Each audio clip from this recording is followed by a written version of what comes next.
it started to go. I know the video started to go into attempting to do the silent uninstall, but it Mm-hmm. did. It seemed like you had ran the uninstall Mm-hmm. command, and then it triggered the uninstall, and then I know you had tried to stop it, and then like circle back to doing the quiet uninstall, and then Uh-huh. it had already initiated the uninstall. So it's like you couldn't run the quiet uninstall. So we probably could do that today to try to quiet uninstall, but I Yeah. have not been able to research the install portion of the PowerShell command. So Okay, that's okay. I mean, we can take it one step at a time. You know what I'm saying? okay, So, I mean, at least if you get it uninstalled, you've actually resolved the vulnerability. yeah, You know, and you just need to get it back on, and that's actually probably not as it's not hard. I'll put that out there. It's not hard. Okay. I think So, you and had hinted at it in the video too. I did take note of it. I forgot yeah, what it was. I think it's invoke web request. I think we have to do. that's to download it. So that's a good start. Okay. The main thing is the if something is a .exe and something is a MSI, there are different switches or command line switches I that you did take use to note run of them it. silent. I forgot I'll what it give you a was. clue on I that think one. it's invoke web request. I think we have to do. Okay, does that make sense? And it's literally a Yeah. standard. Okay, but in the meantime, let's go to the SANS Holiday Hacking Challenge. I want you to Okay. pull that one up. Okay, so let's go through that one because this is not your standard red team break into something. This is brain training right here. So that's why I'm really excited about this because Okay. this does absolutely help to kind of get you in the right mindset to think. So just so you know, Sleepy Ninja and I have been working on this for about 3 or 4 days on one question. Not because we can't get past it. It's because that we saw that some people got the maximum score and we haven't been able to figure out how they got the maximum score while using the minimum number of resources to do it. So we have Mm. spent 3 days working on one problem. So that just to kind of so you understand kind of how we think, Sleepy Ninjas in Discord too. So if you look at there's a Sans Holiday Hacking Challenge Discord channel that we have. Mm-hmm. And by the way, for anybody that's if you want the Discord link for anybody that's there, let me know and uh, and I'll put it there. But here is the Holiday Hacking channel in Discord, and I can show you guys on stream kind of what we've been working through. It looks like Sleepy Ninja's already finishing up the game. Let's see, you can see we've been putting in like Sleepy Ninja showing some of his work. I'm not going to show you. Don't cheat, by the way. But you can see that we've been going through, man. I've been trying to hack the game. I've been trying to literally, I've captured, when you play the game and do certain portions of the game, Scotty, what we find out is I use a tool called Burp Suite, which allows me to capture when it actually sends the information to the server and receives information, well, from the server, right? So, I'm Mm-hmm. sorry, when it sends information to the server, I can actually capture that and I can manipulate it and then forward it on to the server. Man in the middle attack, remember those? You know what I'm saying?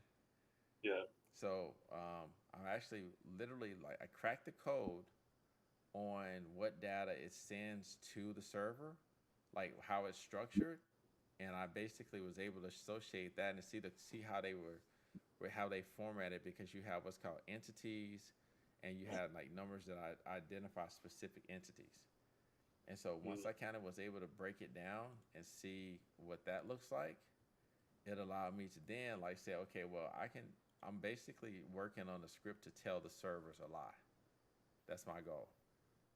Because like what it submits to the server says, okay, well, it went from this, he went to this space, to this space, to this space, to this space, to this space, and then he got the flag, and he finished it. Oh, well, he went to this place, he picked up the box here, he went this 4 spaces this way, he picked up the other box, he went 5 spaces here, and then he finished the game. Well, Mm-hmm.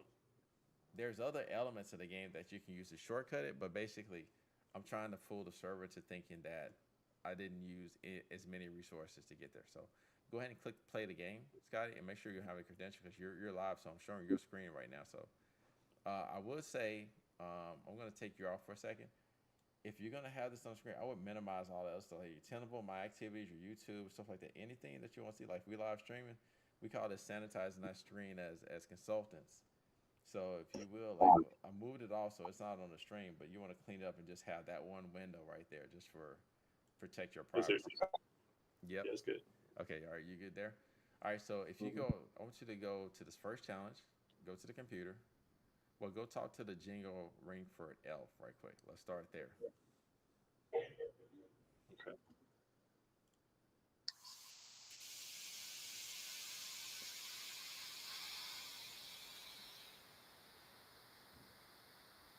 Is that it? You have to click on it again. Click on the elf again. Just keep clicking on the elf, and the message will actually change.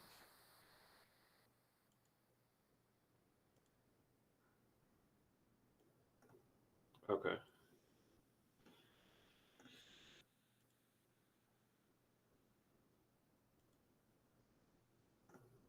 right, I'll start a little background music here. Like, it's like Pokemon or something.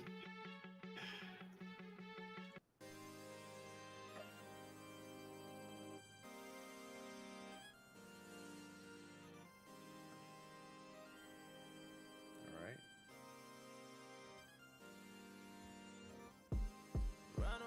Okay, I don't know how my mic got turned down. Cranberry pots. We want to follow the all three instructions. Okay. So I'm in the cranberry pot. Uh-huh. Okay. The first terminal channel. This is one. This one's intention is simply we all need. Okay. Knock my Xbox over there. Well, knock my daughter's Xbox over. Okay. All right. So go ahead and click on the elf. Make sure the elf doesn't have anything else to say.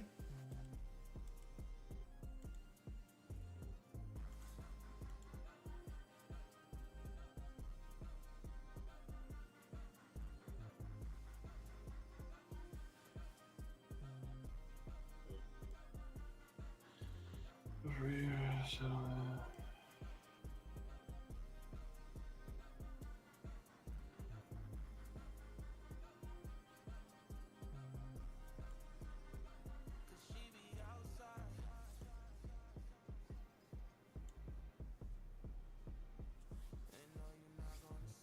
all right.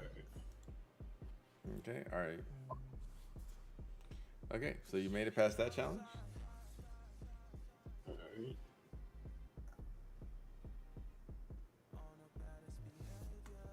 Dr. Jingle. All right. Elf Connect. Difficulty.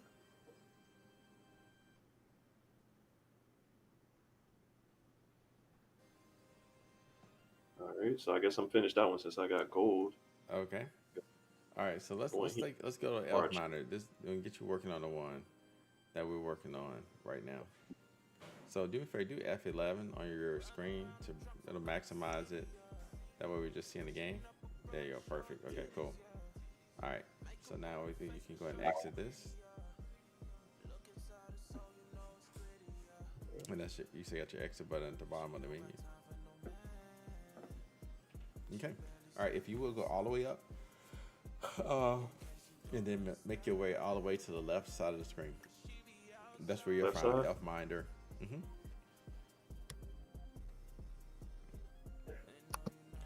Yeah, you might have to. Let's go. Yeah, I don't know if you're trapped by the house, but yeah, once you get over, you can find Elf Minder all the way to the right side. Oh, to the right side, not the left side. Yep, right side. I'm sorry. Did I say left side? Yeah. Okay, sorry about that. Yeah, right side.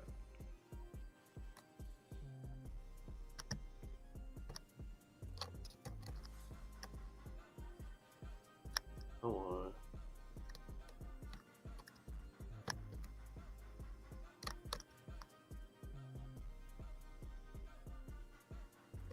So I'm looking for Elf Minder.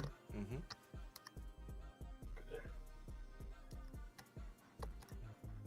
All right, there we go. Elf Minder 2000. Click on it. Yep. Go ahead and click on it. All right. Okay. So Let's here see. here begins your journey. So click on Sandy Start, All right. and this is the same one that we're working on. Okay, so read through the help all the different menus right there to understand what you're supposed to do.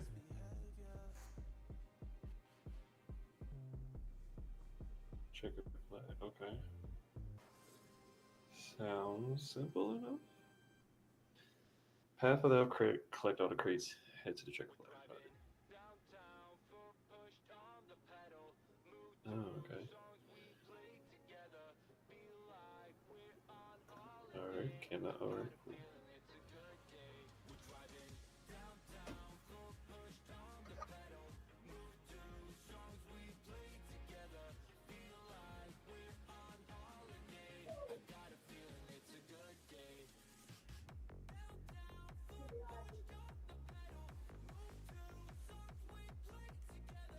All right.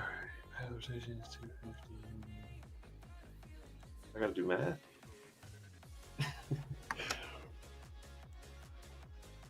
All right. Hold on.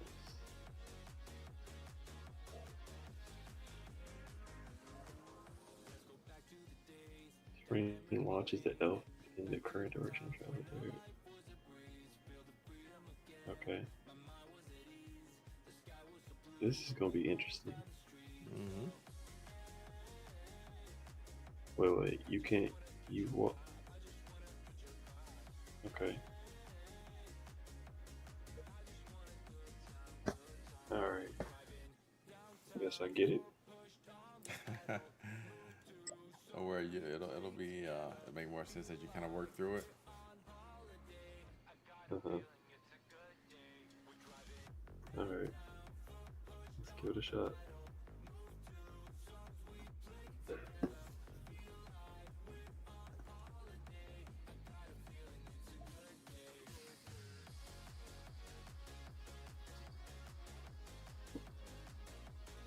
So I can add these things in here.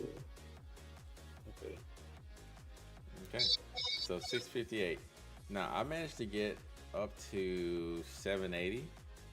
Sleeping Ninja actually got to Mm-hmm. 821. But you see that people they got 892, and we're trying to reverse engineer how we can get to 892. Um, Now you notice you only get two screens. on the same level. See what? On the same level. On the same level. It's all the same thing that you're just doing. Yep. But they only used 4 segments.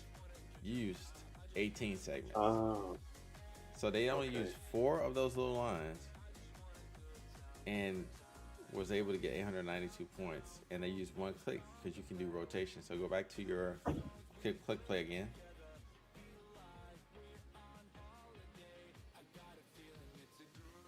All right. And they only use one click. Yeah. Well, the click. I'll show what the click is. The click is to do a rotation. So go ahead and click close for a second and click start and click one of the red lines. Just one of the boxes with the red line. So click start first, and then towards the end, click one of those boxes, like in the center. Not the boxes, but yeah, click right there in one of those. You gotta click it right in the center of the dot. The dot. Yeah. So yeah, like for instance, like when you put the square, like just click the red line. It actually will rotate those lines. Yeah. Yep, just like that. So that's what a click is. You rotate it. And the reason why is because you can use this almost like a train. If you think about a train switching, slack sleeping ninja, what's up? I see you there. So you can essentially, to keep from having to use extra segments, you can treat it very much like a train on a track and use use the switching feature to reuse the same lines. Mm. Okay.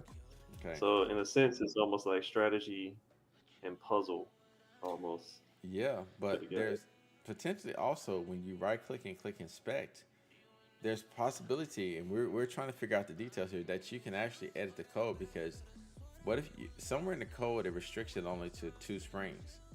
What if you hack the code and you can actually use 4 springs? That changes the entire game and requires you to use How many less tunnels can segments. you use? Huh?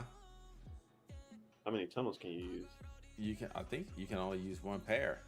Same thing. But if you can hack the game, remember this is a hacking challenge. So that's what I spent 3 days before I looked at somebody's video and I saw just a segment. It did tell me how to fix this one, but it did show me. It didn't show me how to fix this one specifically, but it did talk about how they were able to use change the code to get more springs and stuff like that. And so that got me to thinking, Mm, because if I can just go in one segment, get a spring, jump to another segment with a spring, uh, I can jump all over this board and I may be able to use 4 segments at that point. You know what I'm saying? yeah. But then on top of that, there's another thing where not just using 4 segments. What was it? What was the other thing?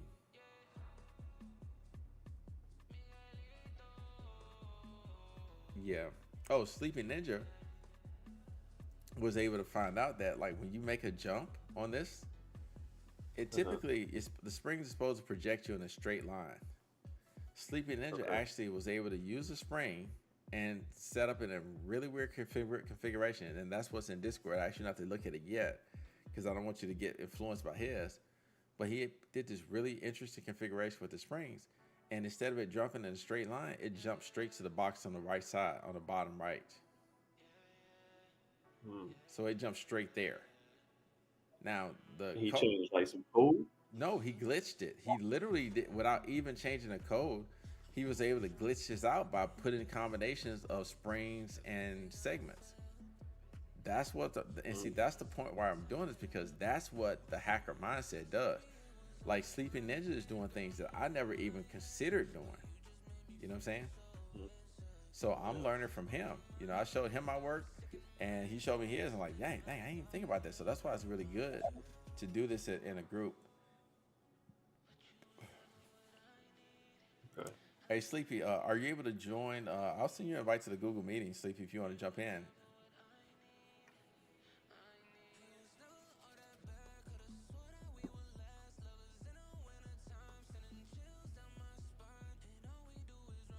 And honestly, Scotty, why don't we jump from does your Discord work? Yes. Let's jump from the Google Meet. Let's go to Discord, okay? And Jump in like a Discord call. yeah, we'll do the share from Discord, okay? All right. All So right, jump out. I'm about to jump out of this. okay, I'll meet you over there.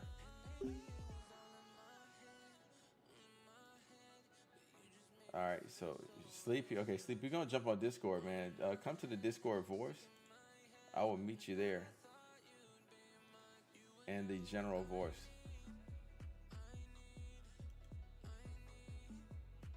All right, Sleepy, can you hear me? Oh, can you hear me? Hey, loud and clear, bro. How's it going? It's going good. Anybody in chat, if you want to invite the Discord, uh, feel free. I'll drop that in the stream. Just remember, don't come in and take over things. Like, please, just be a good respectful member of this exercise here. Some people come in, they just start talking and just go off and on their own world, man. They just make their own talk show. You know what I'm saying? So if y'all come from the stream, please keep that in mind. So Sleepy and I are gonna be working through this. Yo, dude, man, your brain works way different from mine, and that's a good thing. You know what I'm saying? Because the stuff you're doing, man, it just, like I was telling Scotty, it never crossed my mind to do some of those things with this exercise. Right? Yeah, that was like the first thing I jumped into was uh, if you have access to the source code, you always want to look at it. Yeah. So Scotty, tell you what, go ahead and share your screen, Scotty. I'm actually gonna pull mine up. I'll let you kind of you keep playing with yours. Sleepy's already built out here, so Sleepy, look, you said you went ahead and made your way all the way to the end of the challenge, right? So were you able to, or did you hack some of the other ones, or did you kind of play them straight out or figure it out straight out? I've just been playing through the levels. I've been using the glitch I discovered, but Gotcha. it's just there's so many variables. I was just like, well, I'm just gonna make it to the end because Yeah, if I try to get high score on all these levels, it'll take forever. it will take forever. I'm still not giving up just yet. I want to see how they got 892, man. Like, I'm so freaking curious. and I'm not gonna be happy until I get either I can manipulate the post to the server, or um, I can get more springs. It's in the source code somewhere. I want to know how to get more springs. So Yeah, I mean, it may be possible to manipulate the source code. hmm Like for example, back in the day, I used to use a program called what was it? It was used to like hack games. You uh huh. you basically manipulated the memory in real time, and you could change hex values for like different values in a game. Like you could max out your money or your lives. Yeah. Oh yeah, I've actually done that too. Do you remember a game called Tribal Wars? I'm not sure. Dude, it was one of the first like major browser based games. Like it's like multiplayer. I don't know if you would call it RPG, but basically it's like you were fighting with people from all over the world using stats based battles and stuff like that, and you like do an attack or something like that. And it's just literally was mostly it was a graphical interface that represented the map status, but a lot of the action and stuff wasn't really animation. It was just literally like stats that would tell you what happened and what you lost and stuff like that. So it was a really mostly a text type of RPG game for global domination. Can you hear So me? yeah, I hear you now. Okay. All right, so Scotty, you start playing with the springs and the tonals and stuff like that. See what kind of course score you can get. All right, I'm in the game Do you here. want me to share my screen? Yeah, yeah. If you can, I got Discord up, so I'm actually going to share mine on on the stream though. Okay. All right. So I'll stop my screen share. No, no, I want to see your screen in Discord, but I just don't have it on the live stream. I'm just showing my screen now. So,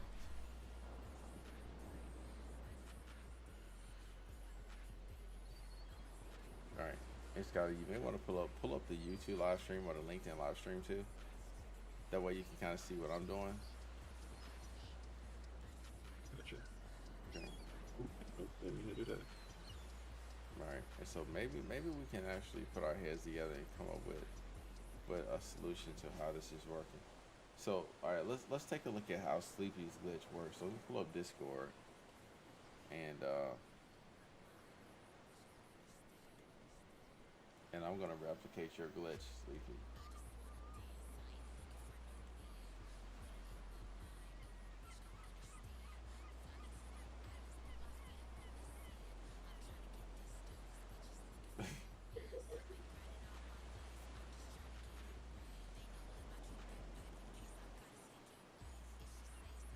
Okay, all right. So let's see. So Sleepy, what you do is let's clear this. You have one segment and a spring. Is it okay for me to show this to replicate this on the stream, Sleepy? I mean, yeah, it should be fine. We're past the was it the 1 or 2 week period? Yeah. Oh yeah. Yeah, it should be fine. Cool. I just don't know if you want me to show your work though. I mean, this is something you built, so that's what I'm saying. Is it okay for me to show this? I'm sure somebody else has found it. I mean, it's in the source code next to a comment, so I mean, it's not hard to find. Yeah. All right. So here's the one that you let's see. So here in the spring. Yeah, so basically the way it works is before you put any lines on the map, the first line you put on the map Mm-hmm. is where you want the glitch to glitch you to, basically. Okay. Because what happens is when you jump from one spring to another spring or one spring to a tunnel, Mm-hmm. it automatically resets to the first segment that was placed on the map. Okay. So let me That's do how this. it works.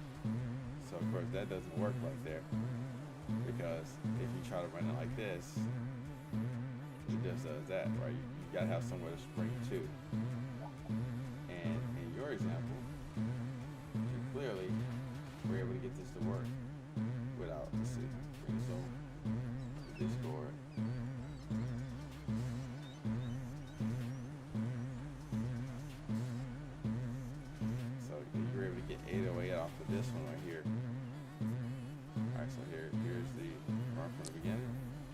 My stream's a bit behind. So I think what you need to do in that case is, I think you have to have another line at the bottom of the tunnel. You have to put like a line at the bottom of the tunnel so it knows it can jump. But then when it does jump, it hits the tunnel.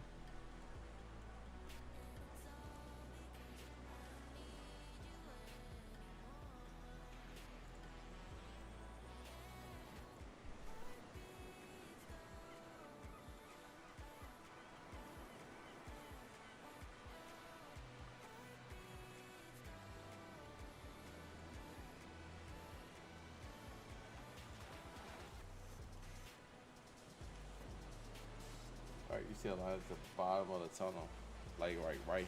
Well, I see one. Let me put a line here.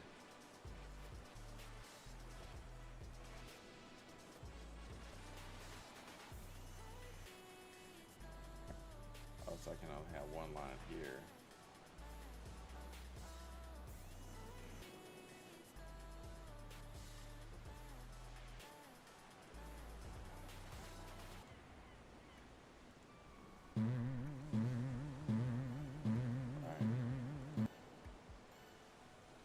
So this is the show the memory. So the one that you showed right here in Discord, where it jumps to this other box, that's after you had manipulated the source code, right?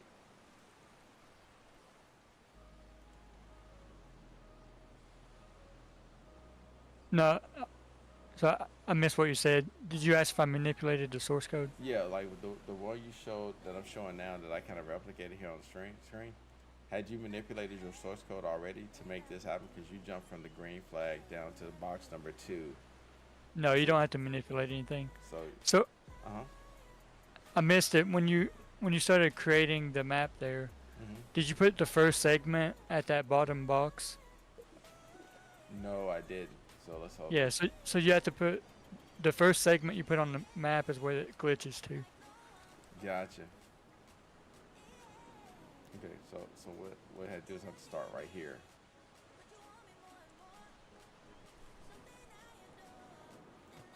Okay, I'll wait for it to catch up on the stream.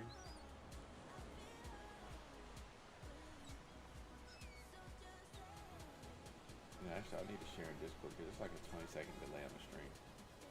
So I'll also start a share. Yeah, that looks right.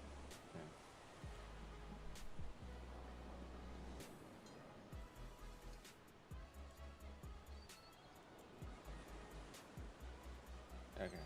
All right. So you said first one has got to start there. So let's see what happens. But I've also got to have a path here and a spring. But then it goes to a tunnel. Let's see, where's the other tunnel?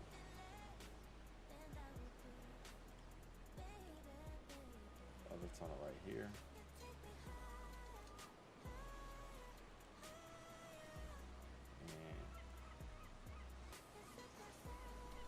That actually works. Yep, that's it right there. Oh, dang.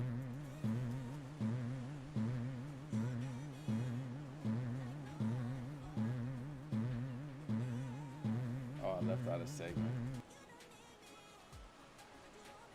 Yeah, so on that bottom right tunnel, I just put one line to the left so it works when you spring to it. Yeah. And then once you go to the other tunnel, you can click on it so it'll change up to the flag. Gotcha. Okay, so that's where your rotation came in. Right there. Okay, alright, so we do start here. Jumps right there. And alright, so I gotta add one more thing, which is just one more line right here. Alright, that should be it right there. That should be mine right there. Oh dang. Now it'll start again.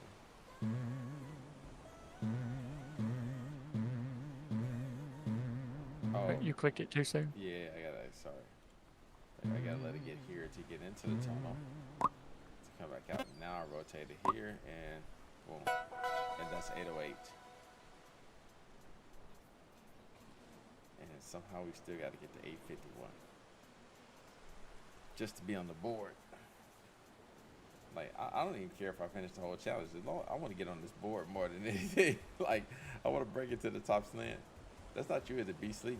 You're alias. Yeah, I tried for a while to figure out how they were getting those higher scores. Mm-hmm. I stayed up till I think it was 4 o'clock, 4 o'clock last night. Gotcha.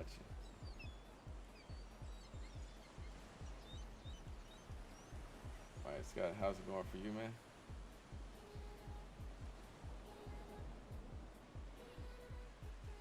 Yo, I just realized Sam. Sam is in the house. Sam, what's up, man? Slipped in here, didn't say anything. How's it going? Pretty good, man. How are you? I'm doing all right. You know, I wonder if we can only have two, like one person join as a cohort. Nah, I was able to join. You were okay. Did you figure out what the issue was? Yeah, you had to start playing the game and do the first intro, and then you could join. Yeah, you can join the cohort. Okay. All right. So, Scotty, I'm going to invite you to be a cohort. Do me a favor. Log out of of the game. Scotty, you there, by the way? Because I can't hear you.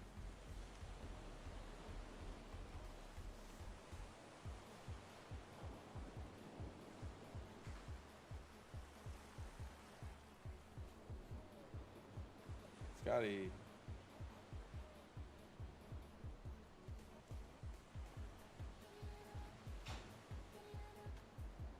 All right, so I'm gonna go to sources.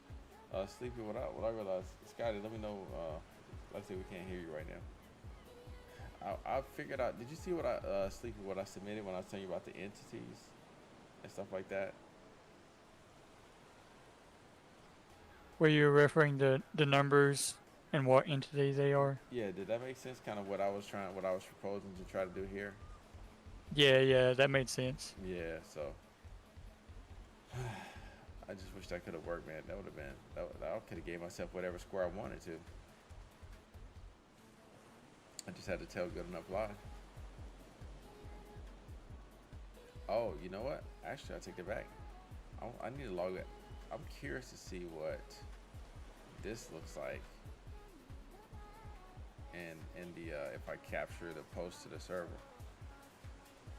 But in the meantime, I need to be on guide.js. I think that's the one.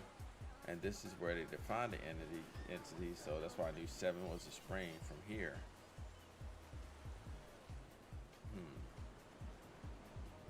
What I couldn't figure out. Let me see if I change one letter on this. Like if I manipulate the code here, does that actually change what's happening in the game, or has it already loaded and at this point it can't be manipulated? Yeah, I believe it's already loaded into memory, so it can't be manipulated. So that being the case, then that means it's kind of almost impossible to hack it this way, because I need to be able to save it somehow to a file.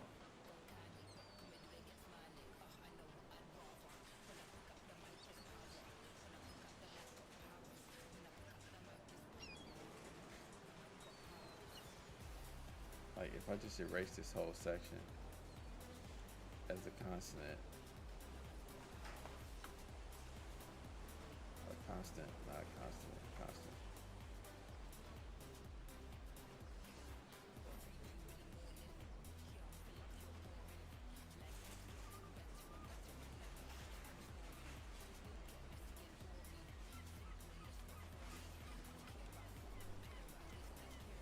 Let's see if this has any effect.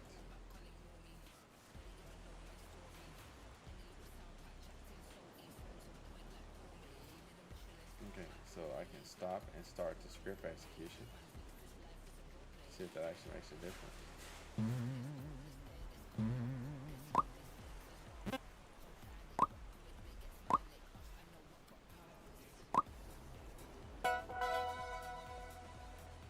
So it registered all the clicks. Okay. I'm watching the live stream with y'all. Say it again.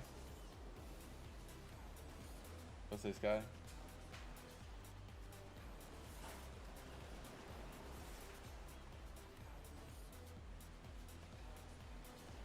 Scotty, we lost your audio again.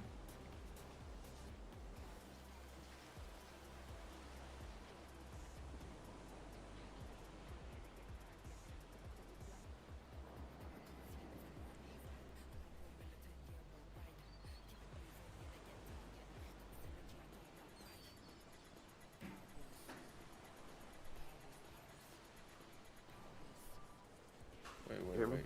I just thought about something. If what you said Here. works, Scotty, can you hear me? I'm gonna take a variation of what Sleepy did.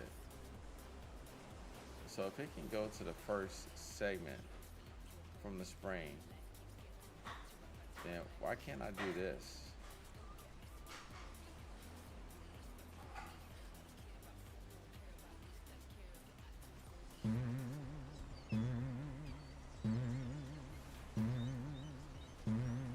Wait, what I'm saying, let's see.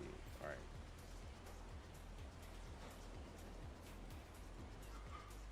So before you put anything on the map,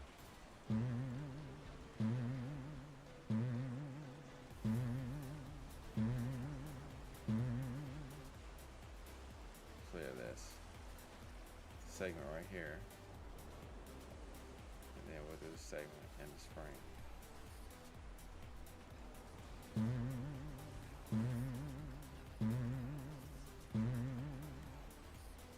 Okay. How does this work though? But if I go and I put the first segment here, and I put this in the spring, so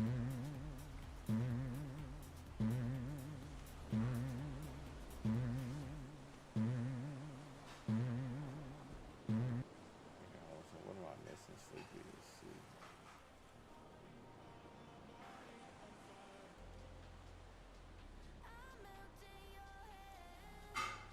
Oh, I gotta have another spring. So that means theoretically,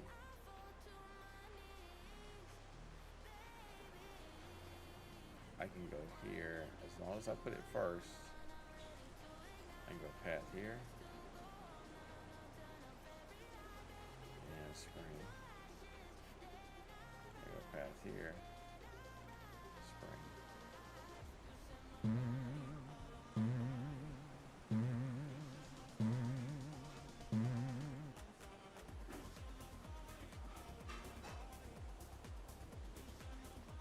Yeah, for the glitch to work, the glitch has to happen on the same line. So spring to spring or spring to tunnel on the same line. Well, let's see on the same line.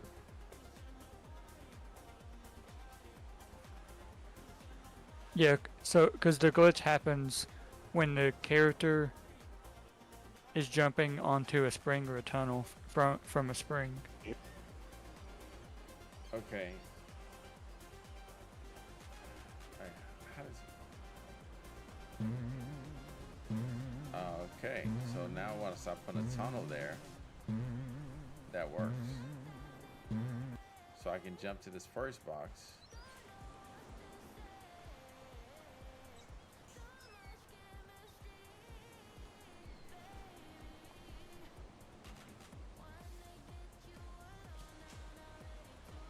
But can I do two? Wait.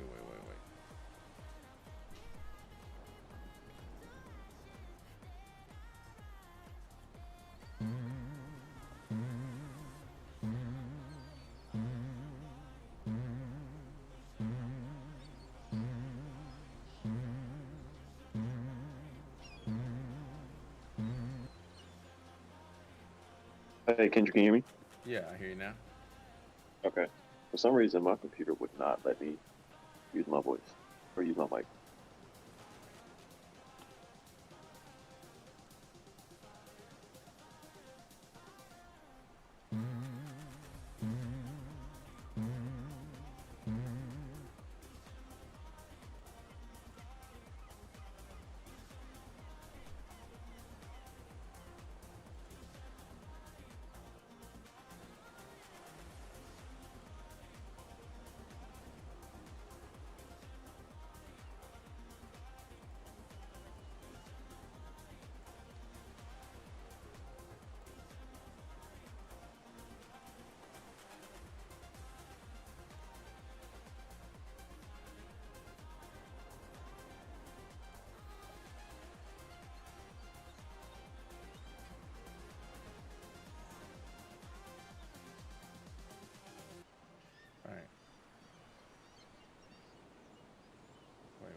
This is broken bullshit.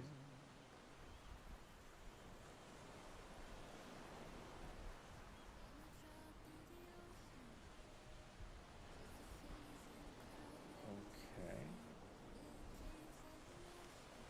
Okay, I just jumped to the finish line because it's on the same line.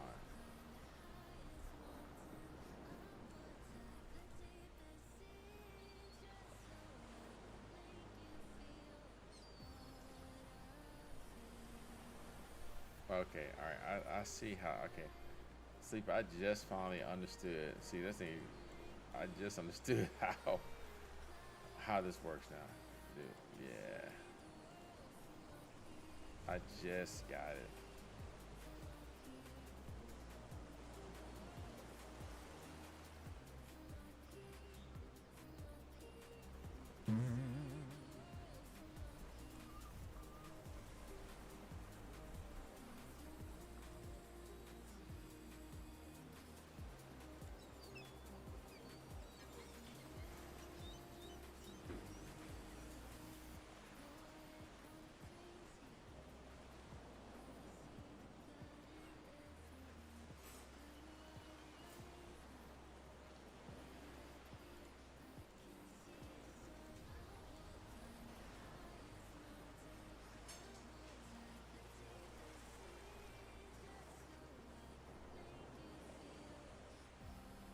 All right, let's test this part out.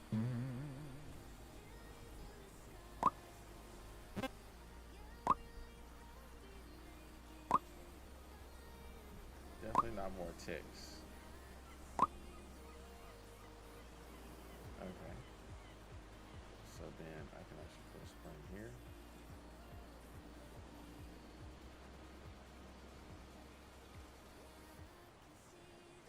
But I can't do that.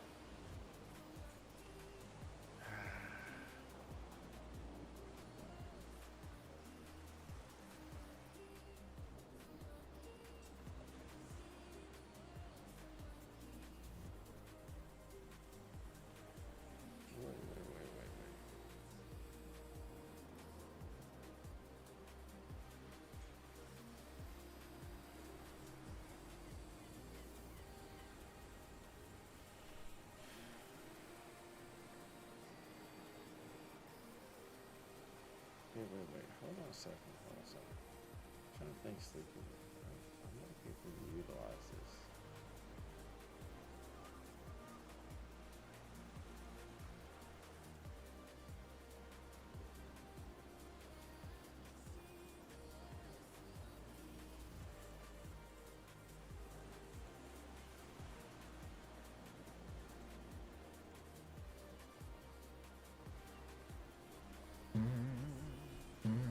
So I got to have this. Okay, so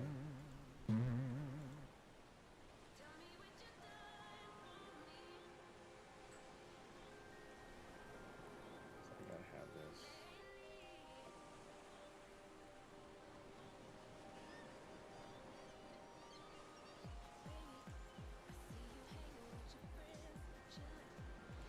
So I just found out you can modify the game variables if you use the DevTools console. Oh, you gotta do. That's what I needed to know. Now the question is, I don't know how to do this from the console, so I got to do it here, right? Yeah, so basically you can do game dot and it should like have a pop out and show you some things. Tap in game, is it popping up? No. It's a game. So I actually went down this road because I tried to type in entity. So go to the top of your DevTools there, and there's a little section that says top with a down arrow. Yeah, click on that and then go down to index.html. Okay. Now try it.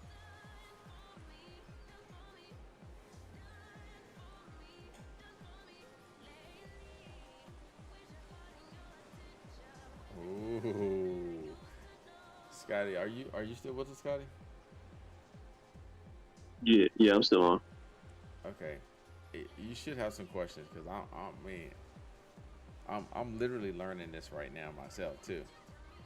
I had some suspicion, but I had no idea how to use the console to do this kind of stuff. So you understand, like, this is gonna be important because, like, this is going to go to my security tool bag. You know what I'm saying? So, all right. So I can reference game dot entities dot. Can I say Yeah, and spring? I found the variables from the source code. Let's see, which one was it? It was under. I think I seen that under guide.js. Yeah. So that's where I was before, and I was changing stuff in guide.js. I'll show you right here on my screen. So you see, I got guide.js here, and this is how I understood what the entities were. But I didn't know how to change it. And I also found where I think it referenced the springs and sets the springs to 2. So entity is 7.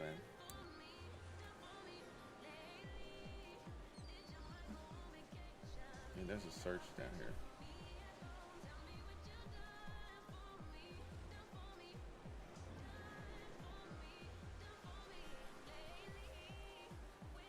So entity springs, entity type spring by index of.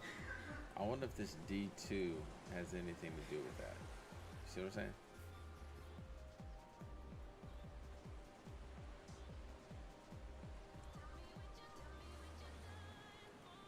I'm over here doing my own thing. Which one were you looking at?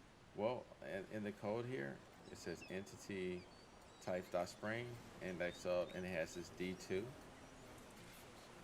And I don't know enough about JavaScript. I'm kind of working through this stuff. It takes me a while, but Yeah, I'm curious if that. yeah. Mhm. That D variable, that's probably going to be some type of like a private variable inside of that function that it's calling. Yeah, but you don't think that's Oh, where it's actually setting the minimum to 2? I mean, the maximum to 2. Oh, good question. Like, I'll show you somewhere down in the code here. Let's see if I can get to here. I'll show you.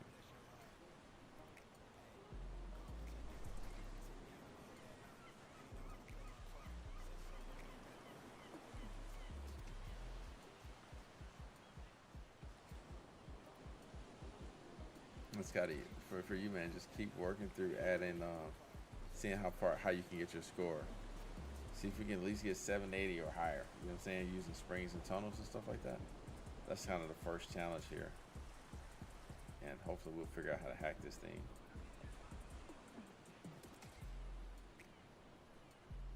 Gotcha.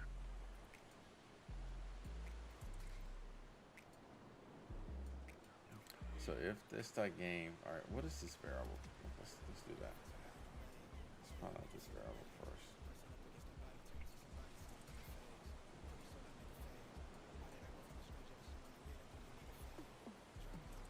So this is set 0. Ticks there, ticks there's ticks everywhere are. So this is that variable. So if I say, but I need to go to the console.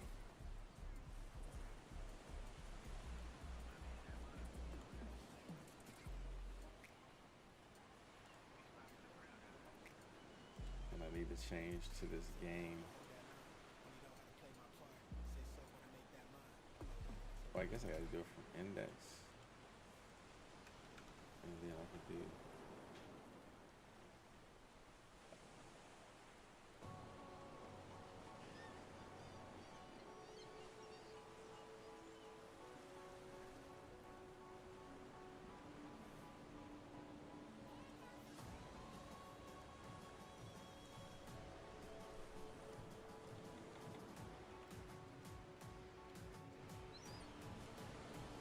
So yeah, I think I see what it's doing now.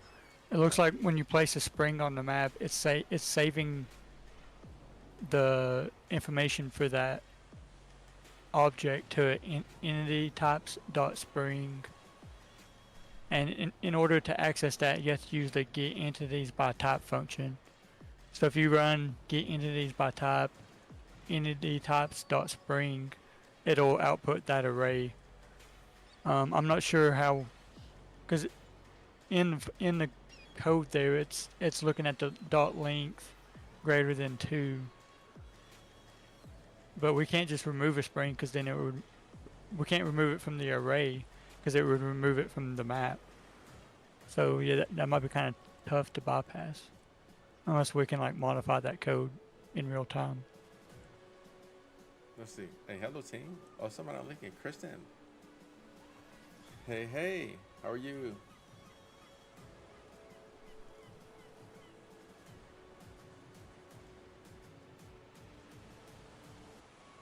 Kristen, how's it going, man?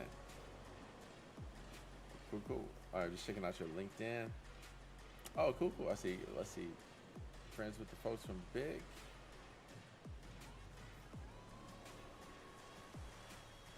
Network admin pass. Same here. Cool. Thanks for coming through, man. How are you doing, by the way, Kristen? So, now you say in a console I can do get entities by type.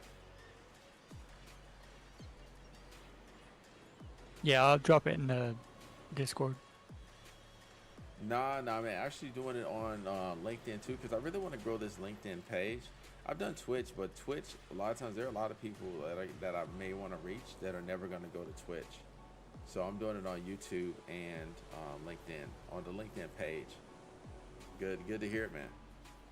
So, all right, so said it get, you say get in, what was that, Sleepy, I'm sorry? It's get entities by type, but it's case sensitive, so I dropped it in the chat for you. Okay, all right. By the way, Scotty, I see this is me being taught right here by Sleepy. Okay. Yes, sir. I feel it. Yeah, man, it's part of it, dude. Oh, I was about to tell you, like, some of the most significant progress I made was through when I was streaming on Twitch. People like Sleepy. Sleepy was one of the people that came through. You came through on Twitch. It was one of the people that was helping me early on when Sleepy. Yeah, I watched some of your live streams there. See, I have like almost no knowledge in this, so that's why I'm literally trying to like take this and process this, and then I need to, of course, document it. All right, so when I do that, it returns array 2. And they were both your springs. Okay. Get entities by type. All right, I gotta process this. What?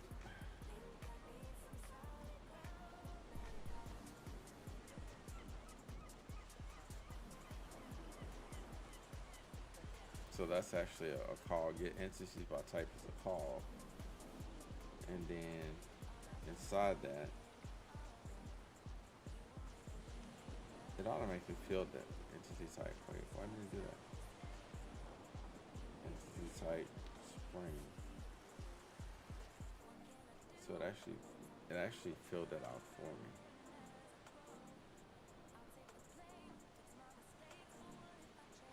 Let's see, in Discord now. Oh, there you go. Hey, cool. I see you, man. Hey, feel free to unmute, man. You definitely, let me know if you're playing the game. So, I don't know if you can see, but I was able to change one of the variables to 50. I don't know if I guess it takes place live. So I changed this variable, the ticks, to 50. I have no idea how this actually works. Yeah, so if you actually start the game and then you access that variable in the console, you can watch the progress change. So yeah, that's where the ticks are stored. Okay, so I changed it to 5,000 now. Let's see what that means. Oh, dude, we get it somewhere. Do you see what just happened? Do you see what just happened, Sleepy? Exceeded the limit right away. Yeah, but look at the number at the bottom. 49,001. I put it on 50,000. So that is working. So can we use negative numbers? Dude. Oh yeah, I'm kind of excited now. I ain't even lie to you. Let's see. Yes. And when I start the game, And what does that do? bro, look at the counter. There's no freaking counter. So let's go through the game, capture the boxes into the flag, and I'm curious what the score will be. Me too. All right, let's do this.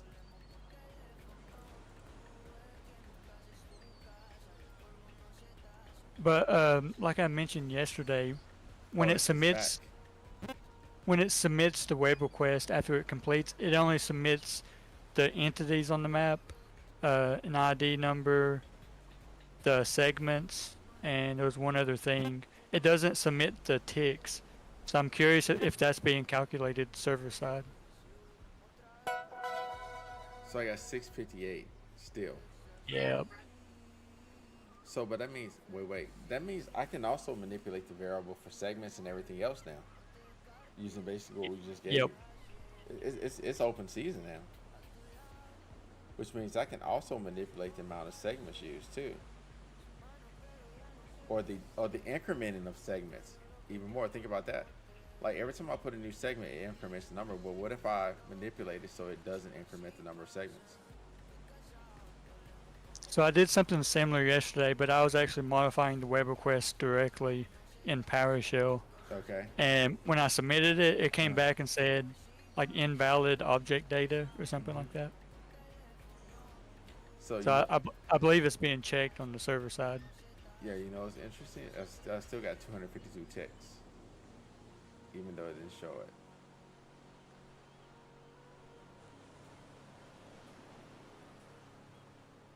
Okay, all right, but what if I reset the ticks? How does it calculate the score? I mean, is there a function that like adds a score? Can you just make your own score with your own commands? So we're exploring all of that, but the thing is, it's using a combination of how much time, how many segments you use, and how many clicks. I think. Keep me honest on that, Sleepy. So if I said misspoke on any part of that, but I'm gonna No, start. I believe you're correct. So what it's doing is sending those variables to the server, and the server is calculating the score and returning it in the response. So even though I kept manipulating that initial value, but that's just one value. Now that we can do this, like the sky's the limit. So let's see, game, any variable. So game, let's see, game dot entities.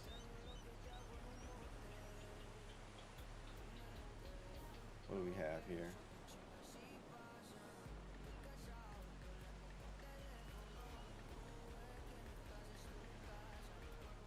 Where do we go from here? Game dot entities.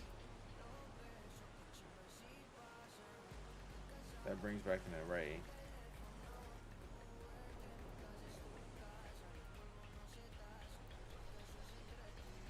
Wait. I mean, does that mean I can actually just move the boxes too?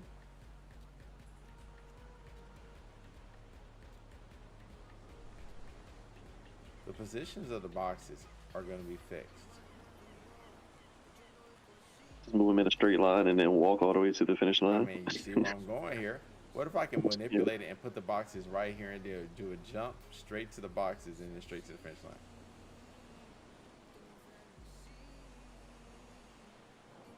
Yeah. There's a value here somewhere where it's tracking the box position. Oh, it's right there. Entity crate. But how do I change that? Wait, I just saw a value. Game dot.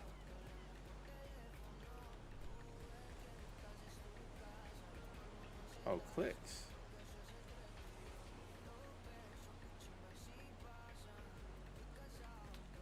That's an array too. Length equals 0.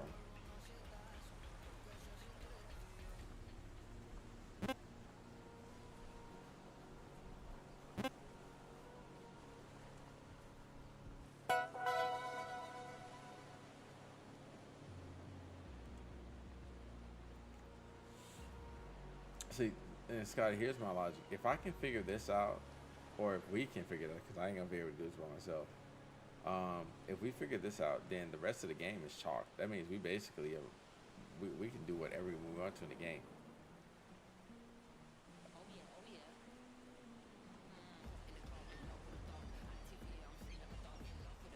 So I know that I can move this. I don't know what that entities equals data.entities. Data.entities. What does the console say? Data. What is?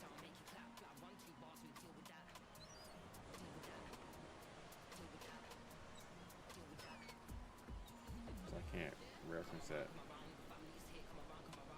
But I can reference it game.entities.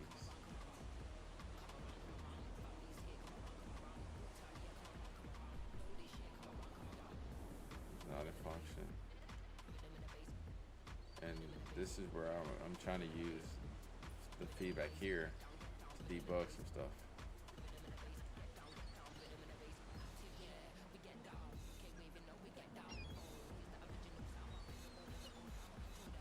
Curious what would happen if we removed if we just started removing some of these functions. What you have? For example, this disappoint hackers function. What if we just set it to null?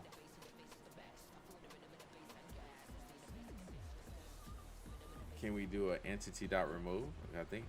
Post it on X. Let's see. Time limit. Wait. Link in Discord now. Okay, what is that, Kirsten? Let's see. Is that general chat?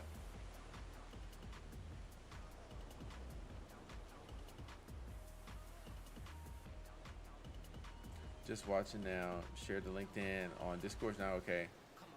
Time limit. Posted on X. Oh, you talking? Oh, share, man. Thank you so much, dude. Okay, nah, sorry. I thought you were talking about as far as this exercise. You mean you posted on X? You shared it with your community on X, and if you did, please, thank you so much.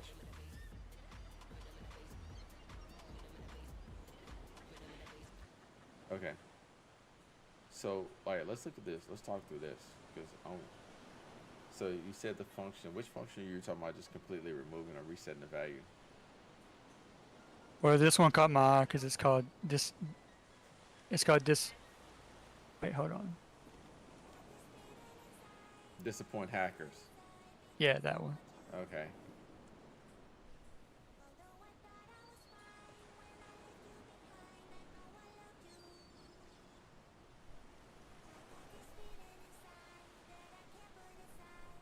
Segment is equal greater than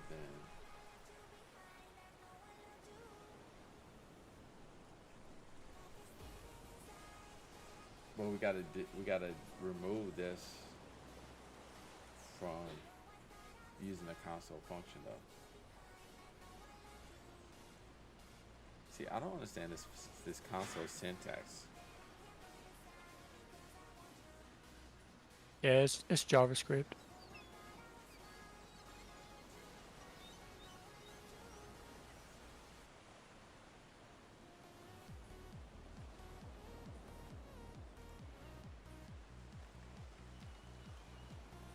See, so I actually used to know JavaScript pretty decent. Not anymore.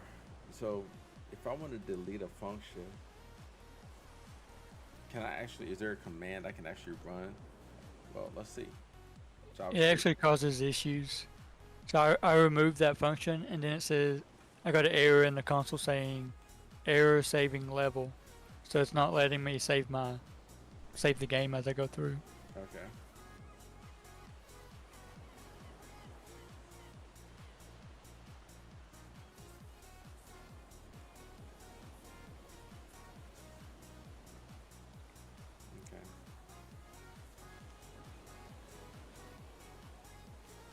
Okay.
console log. So this is what's put in the console. Like that's a tip for us, right?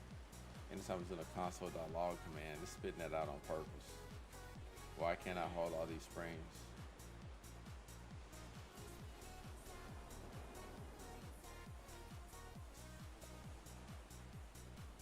Yeah, so it looks like they put I think that what that function does is if we try to modify it to where we have more than 2 springs, I think it outputs that to the console.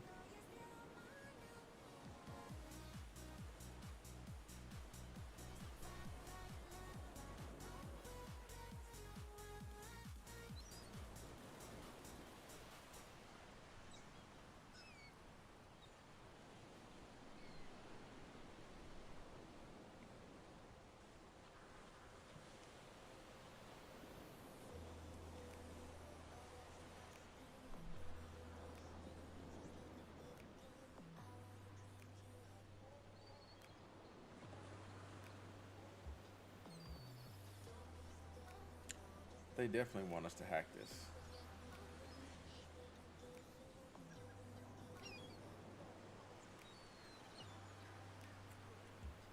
So if you do this dot rotate segments, if you call the rotate segments function, this is where increments the clicks function.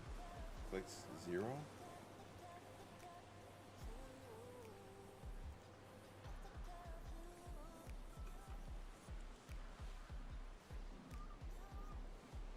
Here's your rotate segments function. Add clicks equals false.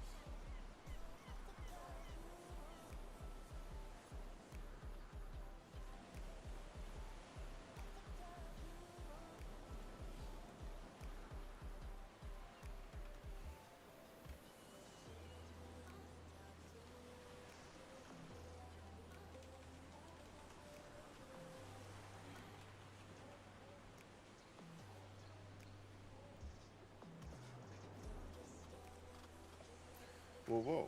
Let's score equals ticks plus segment score minus clicks penalty to calculate the total score. Ensure the score is within 0.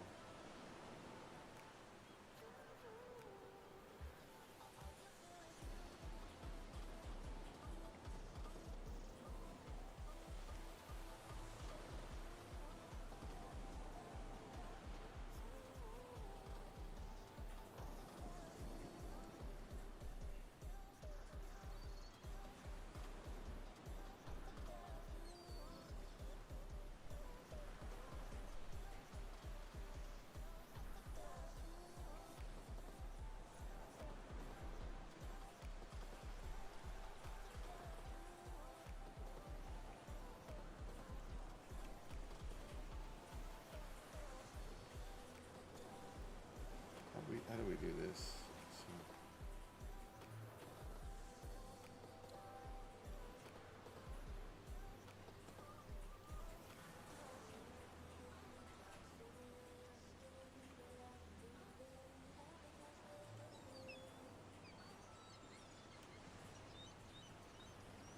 Can't do that. Function for each is not a function. Okay, that doesn't work. But I can do segments equals 1.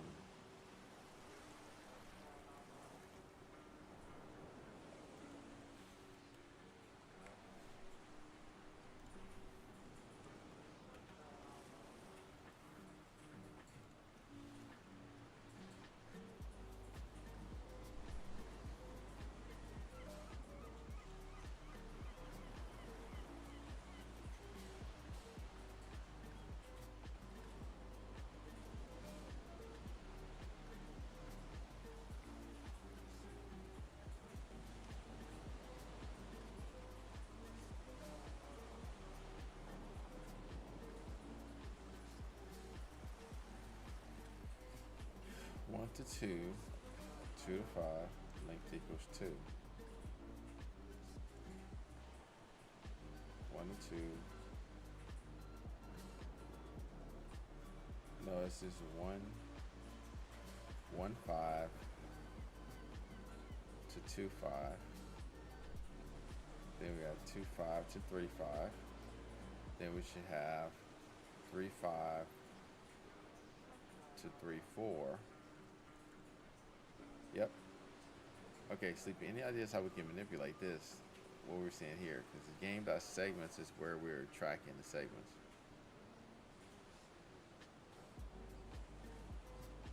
But it's been tracked in an array. So yeah, I mean you could modify it there, but it's going to be the same thing that I did yesterday, where I modified it directly in the web request. Mm-hmm. I don't think that's going to help us. I think, but I think we are under something with the springs. I wonder if we can figure out if we can use more than 2 springs. I wonder if it'll return an error code. Gotcha.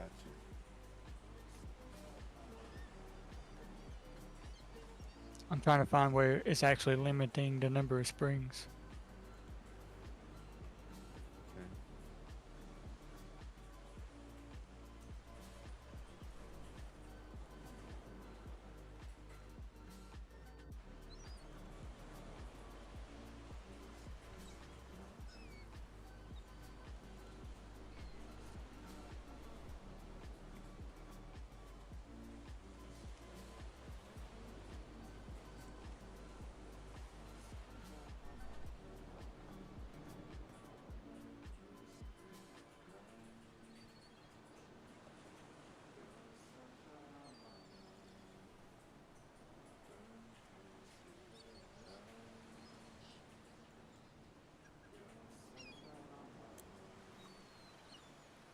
Okay.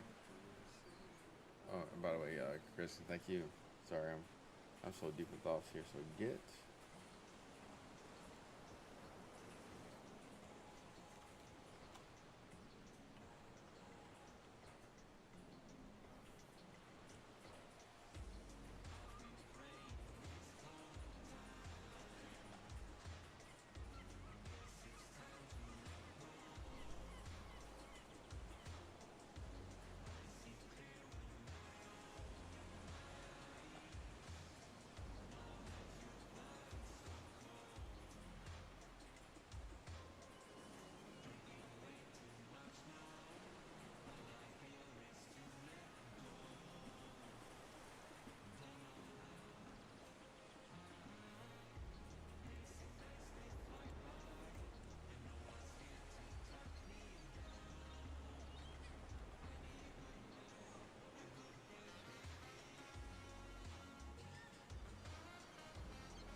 Okay, so I found the code where it's limiting the number of springs.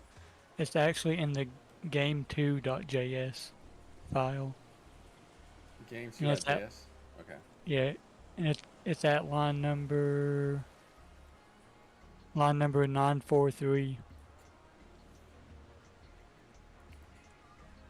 I don't know how to do a go-to in this, so I'll just go it. 943. Can we do a mark? Yes, we can. Alright, so if existing springs are linked is equal to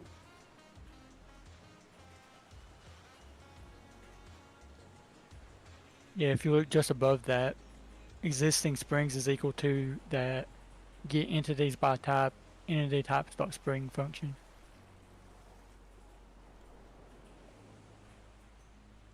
dropping all this in the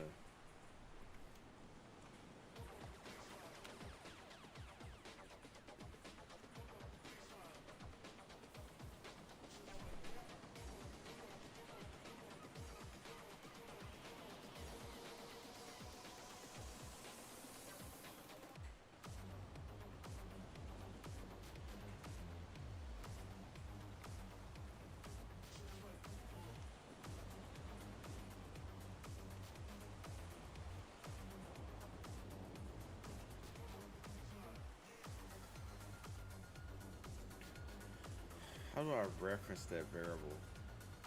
Existing springs. Well, so in the code right there, it's a constant.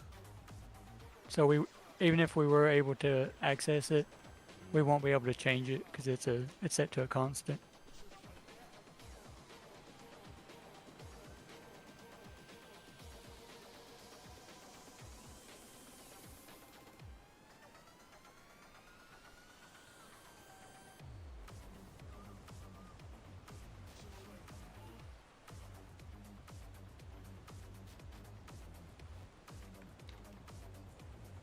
So what's this head? Missing initial.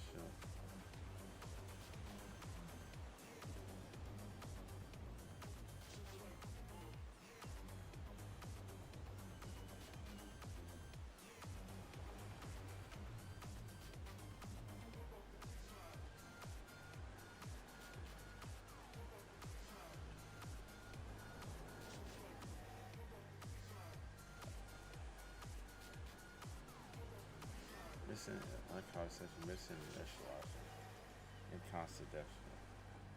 How do I initialize?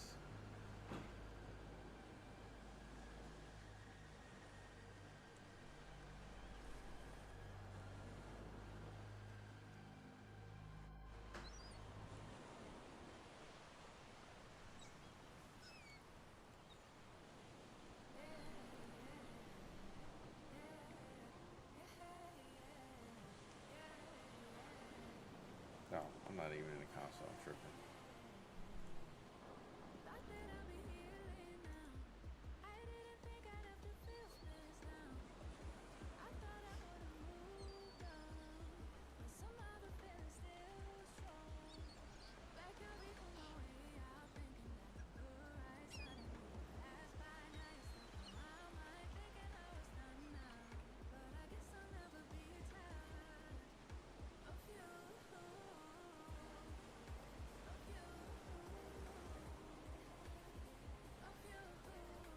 Oh, that's what I was doing before. Okay. It just brings up the command I already typed.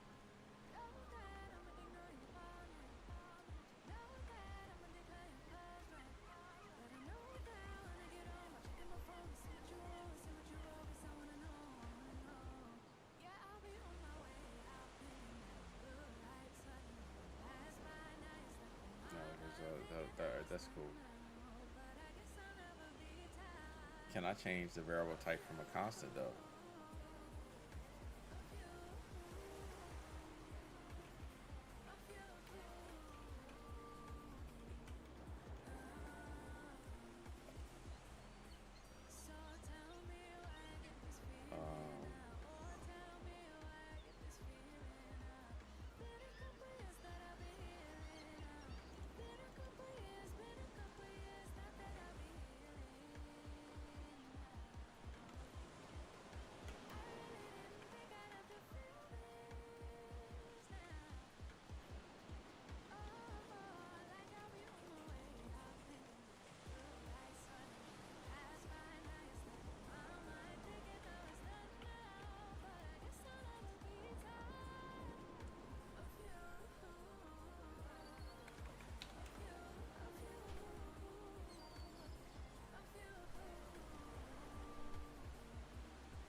Okay, something.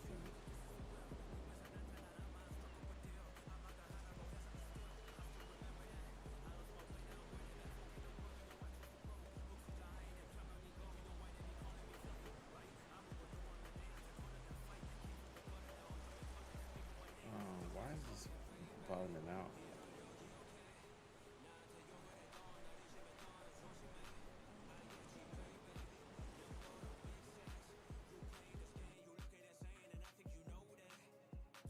Huh. So you can modify the code, and it changes it in real time. Because I'm like putting an unlimited amount of springs in my game right now. Ah, yes. Okay. So if you actually go into the sources, and then go into whatever the code you want to change is, change the code, Uh-huh. and hit Control S to save it, and it updates in real time. I tried that. It did. I came across that yesterday, and I pressed Control S, and nothing seemed to happen. So, all right, where's that spring line? It's 9. What is it? 43. I believe so. Oh my goodness! Look at it, dude. Look at that's the magic secret sauce right there. So, question. So, where did you modify your code then to make that happen? I just set the length to 20, which I mean you could probably Okay, I see. yeah just set it to like a really high number. And I can do Control S. I think I saw something happen. Okay, why is my game pausing the debugger? Oh, you have that. So when you I clicked put a right there, breakpoint. yeah, it was a breakpoint. Gotcha. Oh my gosh, dude. This is what we're looking for. This is it. Okay, now the question, Sleepy. What score can we get now? Can we get in the top 10 finally? And will the server accept it? All right, so I'm jumping here. Then I'm jumping. Scotty, are you anywhere close to where we are? Are you with us? You know what I'm saying? Do you see what we're doing? Because I'm super excited, man.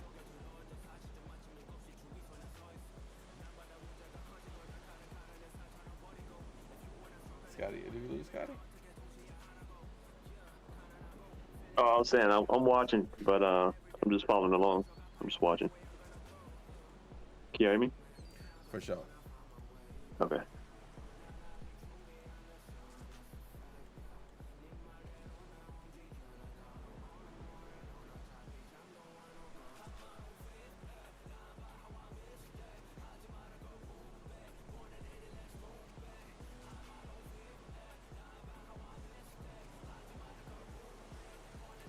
I'm just gonna try basic to start off.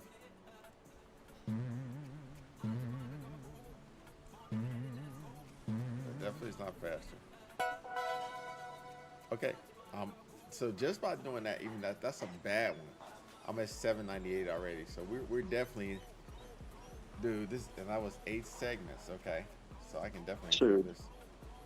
Just put you might as well just put springs all over the map until you hit the finish line.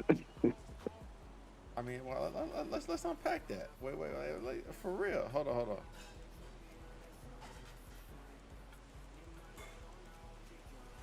Let's see what happens if we put all these.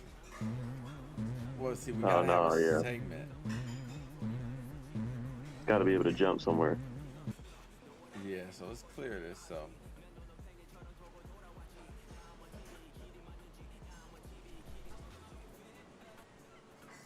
But wait. We gotta exploit the glitch that Sleepy showed us earlier. I think that's the secret sauce. So the first segment needs to be here with the spring. And then I put here and the spring.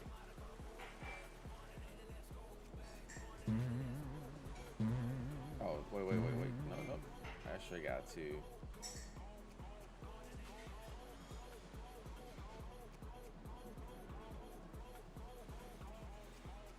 I'm trying to think about this. Do the springs function like the tunnel? Like, do they jump from one spring to the second spring that you put in? No, well, the spring just jumps to the next available path or segment. Okay. And it has to be on the same line unless you glitch it. Hmm.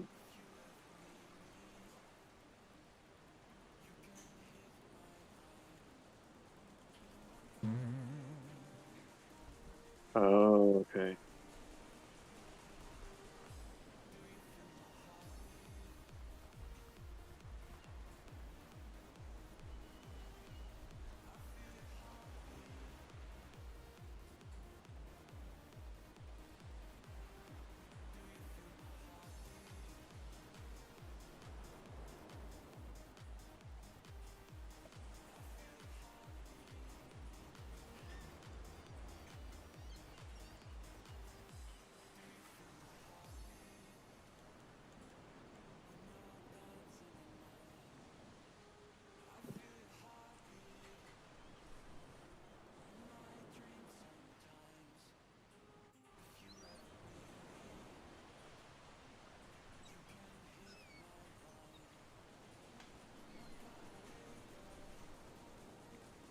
So Kendrick, how about what the spring?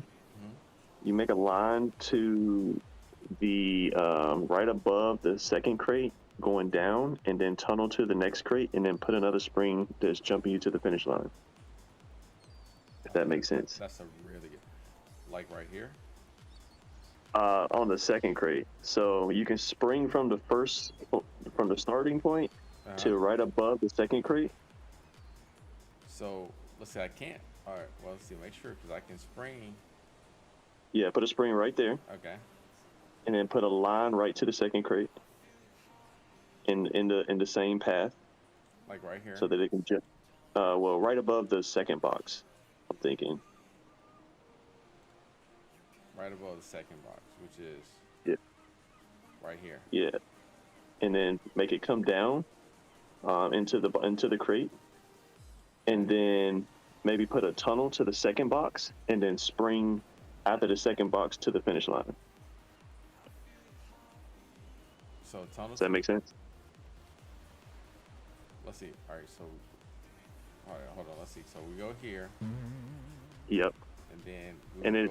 It needs to go down, straight down, and then a tunnel coming from that box where it's like going to where it just got to the second crate, and then do a spring next to the other crate to the finish line. So you mean like a tunnel from here? I gotta stop it. A tunnel right here? Yep, and then bring it up to the first crate, I mean. All right, and then right here? Whichever is going to be most convenient. And then I'm thinking, yeah, right there, go up, and then make a spring to the right of that box to the finish line. Like right here. That I can rotate it. Oh yeah, well actually that'll be better. You can rotate it. Then you don't even have to draw another line. And then erase that line that's making him go back and forth that's next to the spring. Let's see. I don't think erase. Okay. So all I need is this right here. Yeah. All right, let's try it. That's an issue. I wonder why. Is it because this is in the way? If you're trying to do the glitch, I think your first line was on the starting point. Yeah, I was thinking, well, is the second spring next to the portal creating the issue? Because I was thinking put the spring next to the box on the right side.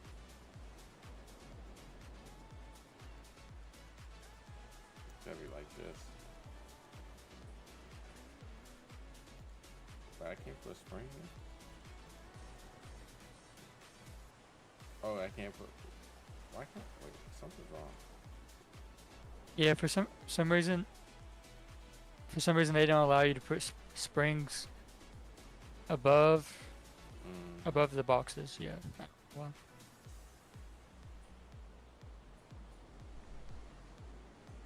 So will it let you put it to the right of the first box?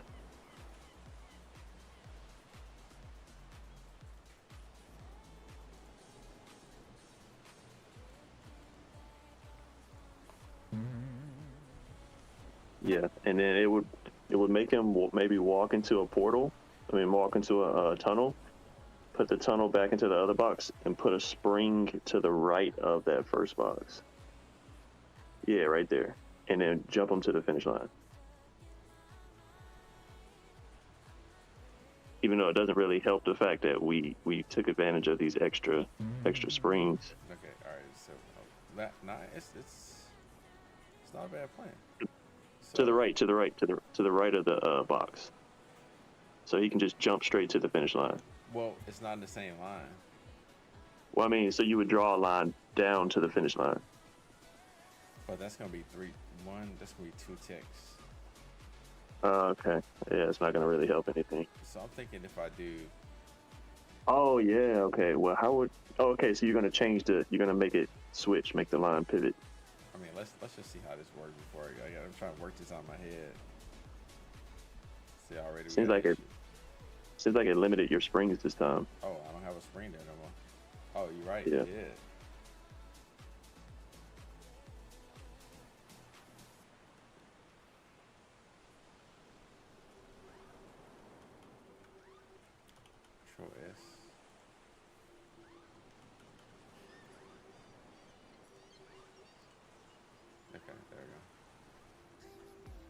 And then I don't think you need that spring right in front of the portal. I mean, right in front of the tunnel. It doesn't have a path down to that tunnel. Alright, well, I mean, I'm just testing segments of it, but see, then we had too many paths right there. Yeah, that's true. You see, we just got slower.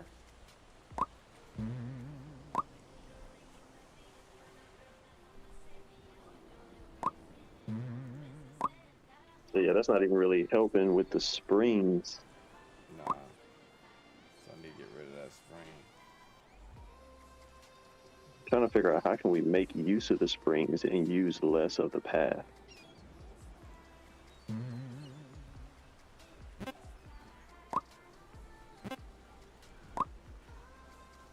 See, the problem here is once he's back, see, if I do this, see, he gets trapped. But yeah, so hold on a second, let's see something.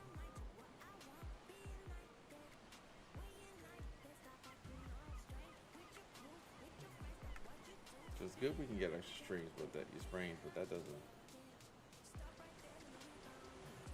I mean, this also means we can just manipulate the number of segments where it's tracking segments.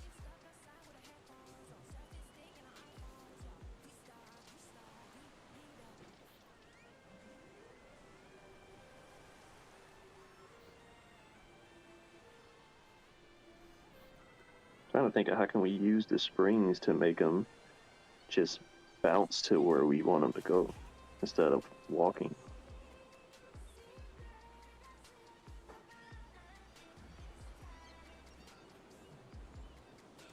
Once in March, animation timer. Is this where we make him move faster? What if we can speed him up, make him super speed?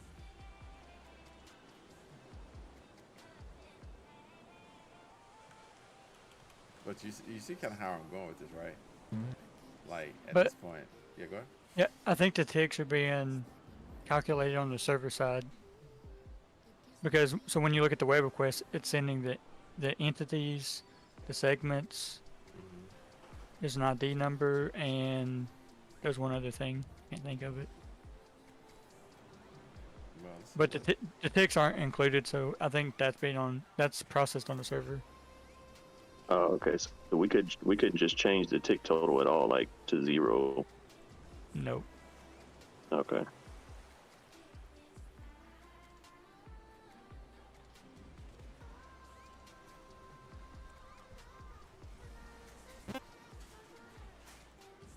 I feel like there's other stuff like, what's to say that we can't speed up how fast this guy goes?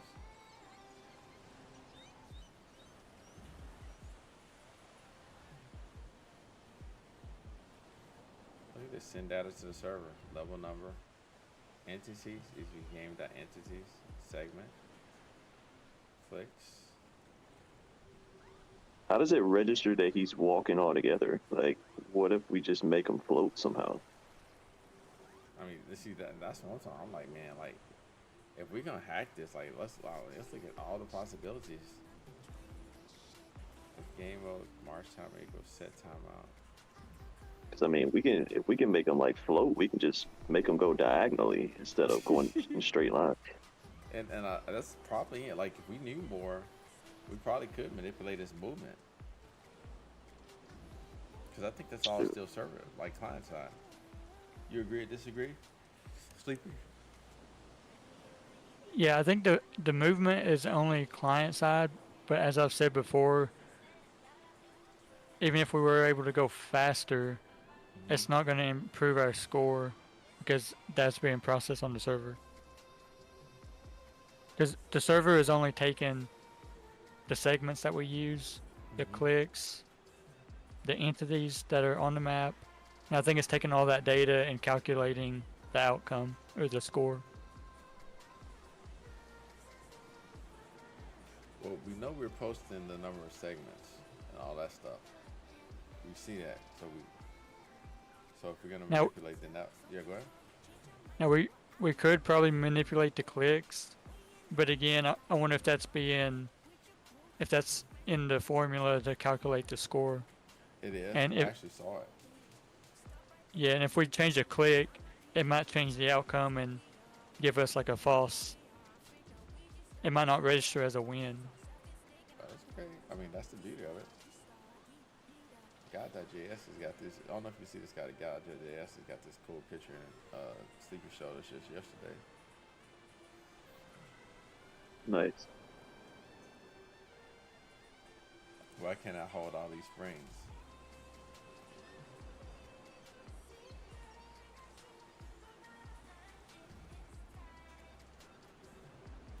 So click penalties is 250. Segment score equals segments times 10. Adds 15 points.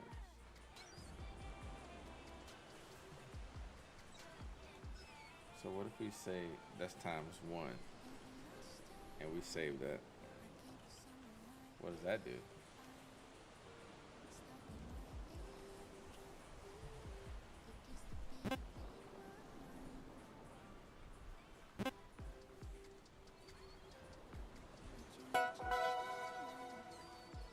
Did anything change?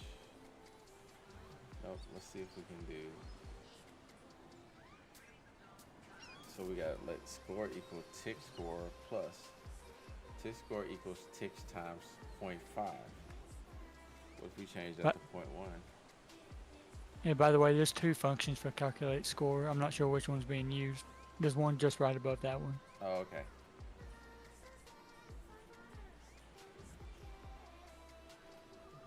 Let base score equals 1000.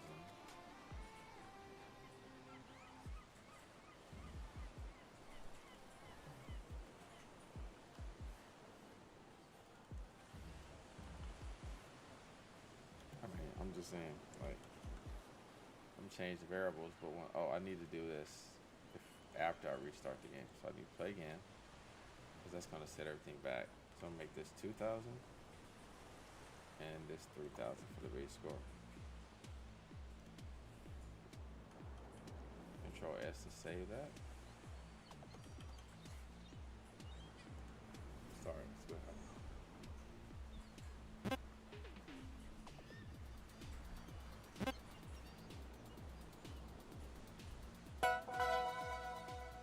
Nothing changed.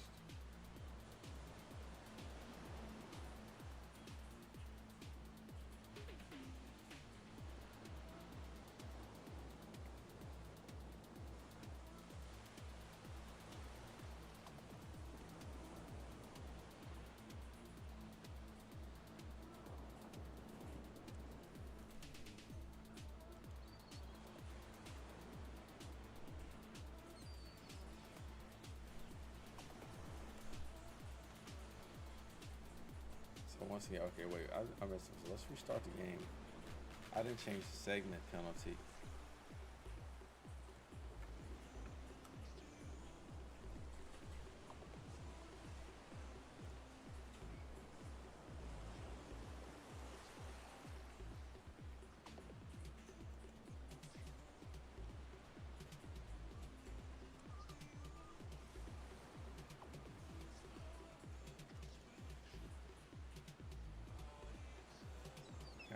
Saved it. Start the game. So I changed the segment penalty.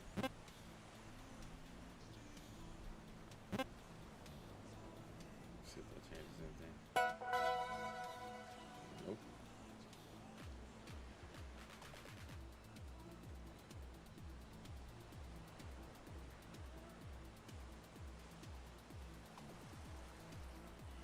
How do I know this is saved too?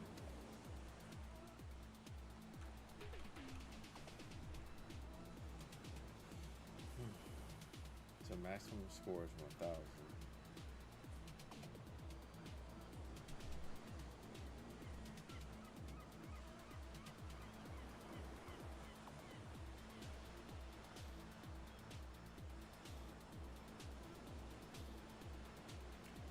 Real quick, Kendrick. Yeah. On your navigator, how'd you get to the guide.js? I'm in the christmasmagic.js, but how'd you get to the guide.js? Well, I went to sources. And then over here, you can expand it and you can double click on any of these sources. There's a little box right here. The navigator Gotcha. boss. All right, appreciate it.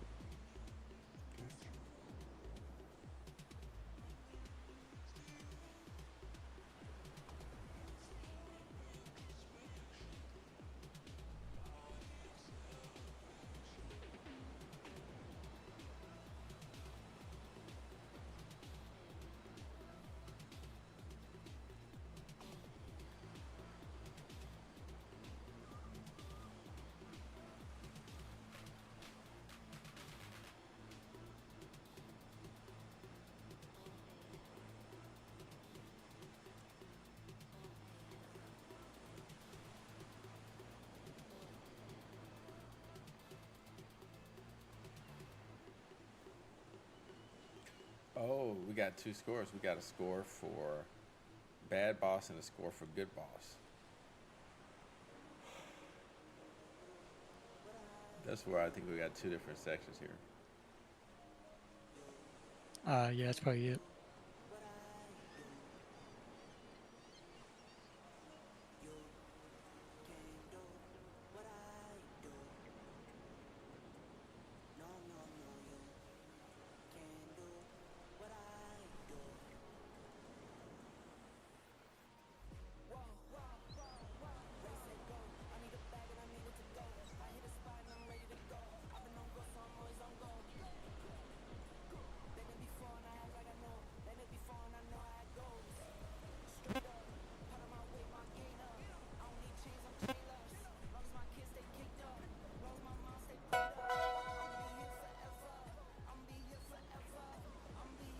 Still 252 ticks.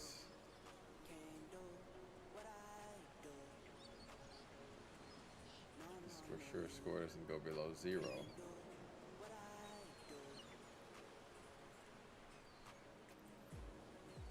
What if we break it in, it doesn't return a score? If I change this variable, that should error out.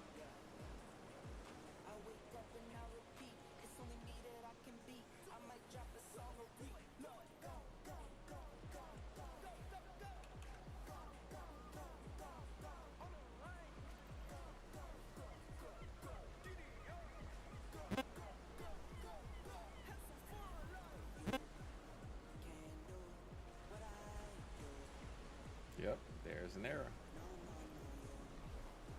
All right.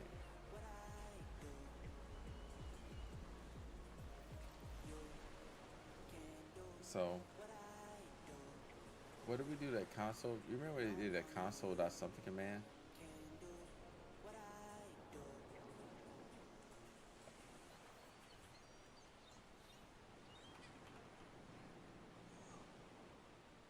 Console.log. And then put that function in there. So, the question is, can I do a console.log on the score?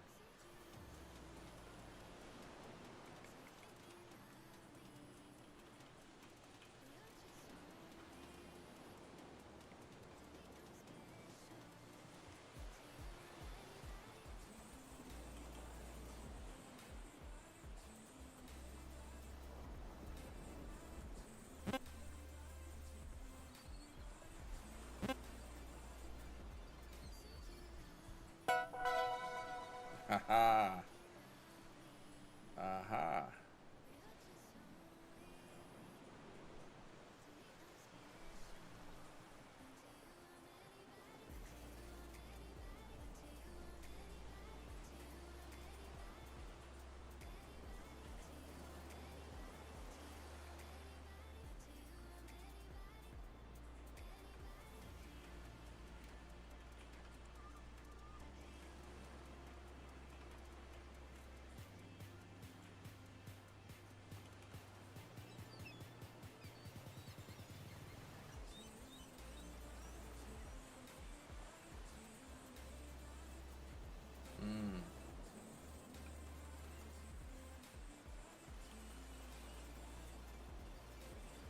You see what I'm attempting here, right?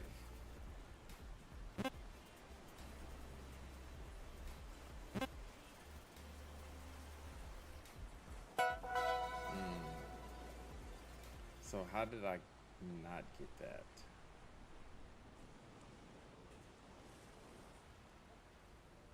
When you hit restart, I think it resets the source code. Let's see.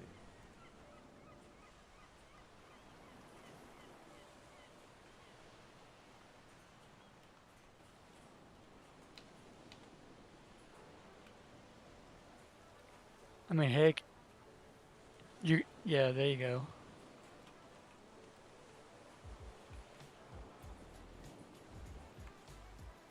Okay, that look good to you?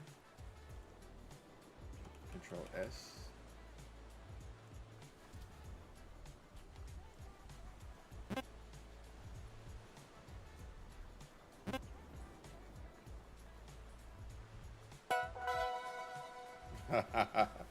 So I returned 1,000.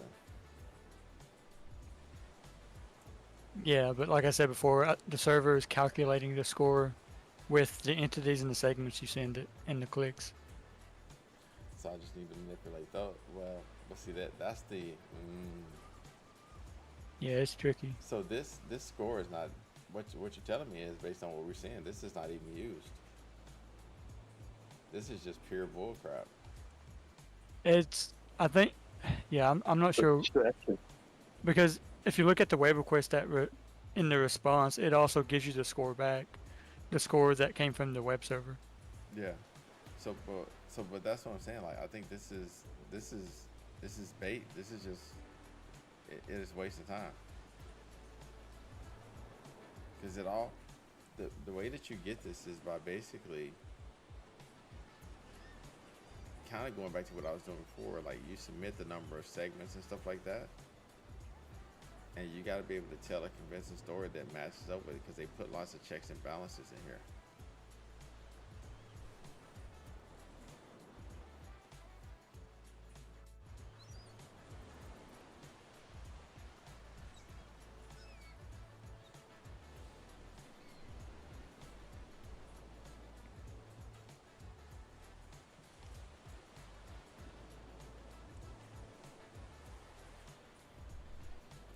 So we can get more springs. Can we get more tunnels though?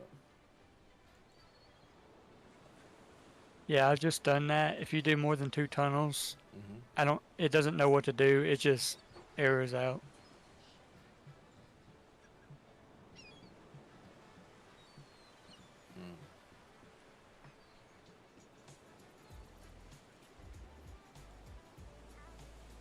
Okay. All right. So let's go back to your glitch again. Your glitch starts, and we need to do springs. Set the springs to.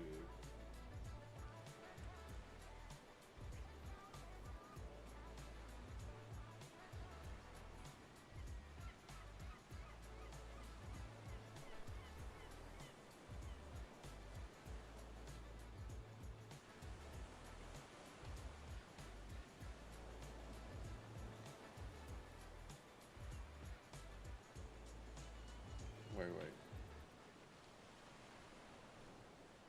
Oh, if you complete the level. Oh, this is the text for all the level completions and stuff.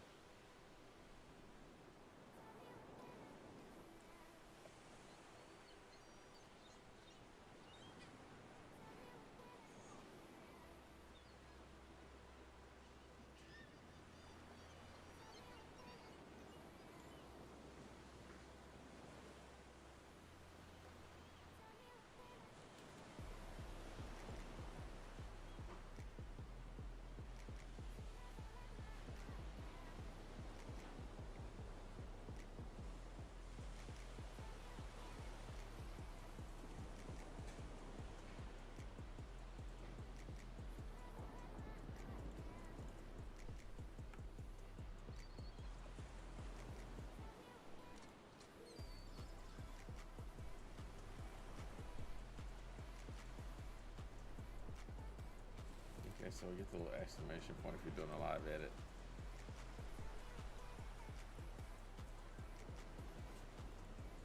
So we shall jump all over the board. Let's just get froggy for a second.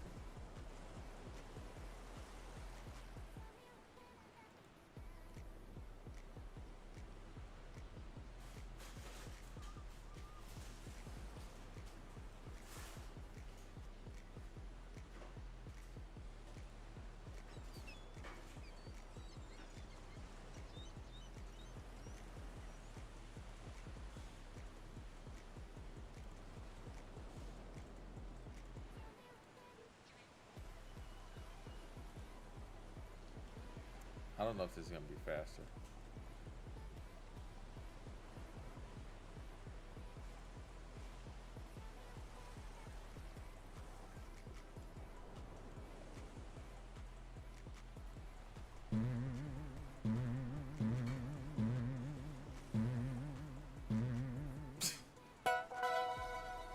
Okay.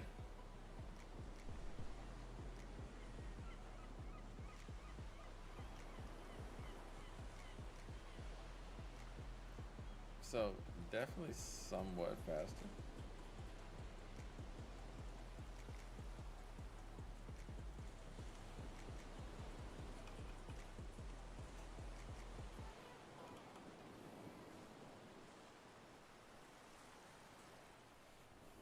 Does it need that last spring and that last line next to the flag? Because it seemed like it just did a bunch of extra steps. Potentially not. I could just go two ticks. Click and spin.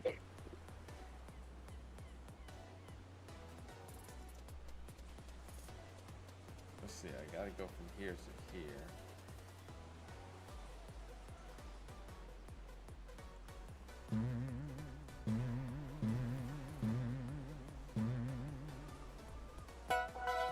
Okay, you got the A12. That's pretty good. Progress. Yeah, definitely. You beating me? One of those, I think that third spring, did we need that? We got the 7. All right, let's see. You mean right here? Well, actually, yeah, that probably saves a couple steps. Yeah, I'm thinking it does. Save a few seconds.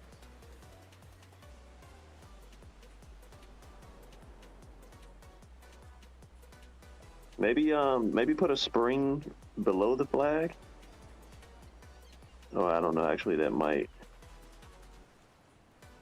Yeah, erase. It might erase some stuff. But I don't know if it can jump there because it got no landings on.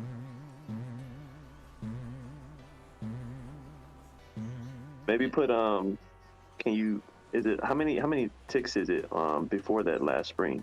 Is it just like one line, or can you do like a half of a line and then jump it to the flag? What? I think that's one line. I think it just. I mean, honestly, it just kind of makes sense. I don't know if this is gonna be fast or not. Or maybe twist that other line. Let's see. Hold on. Let me see what the timer is on this. 8:12. So it's the same.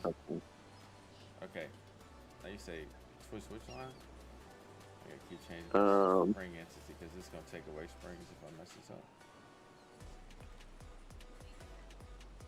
Ooh.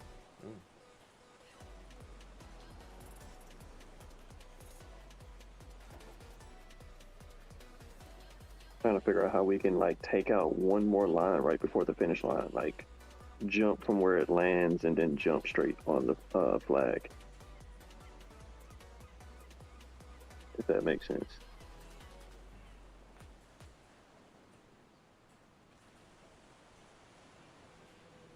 I got an idea. I don't know if this is gonna be fast or not.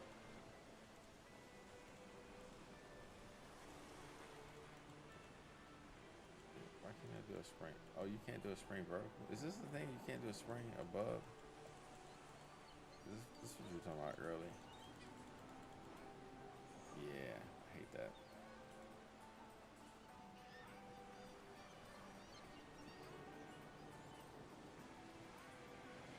Alright, so if I do this.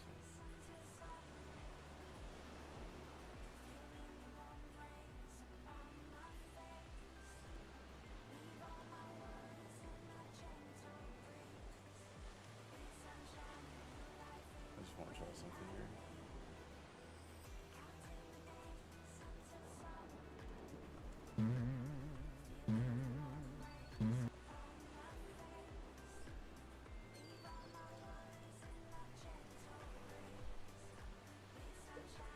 Yeah, look at your glitch again. Let me see.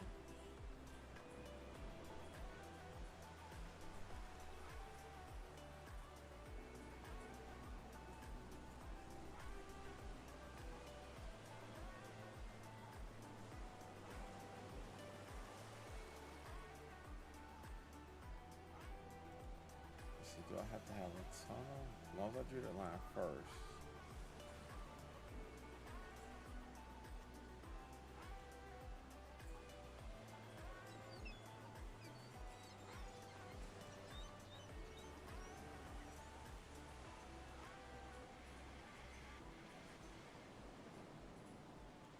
Got 817. Okay, okay. So we definitely moving in the right direction. Okay, that's the glitch.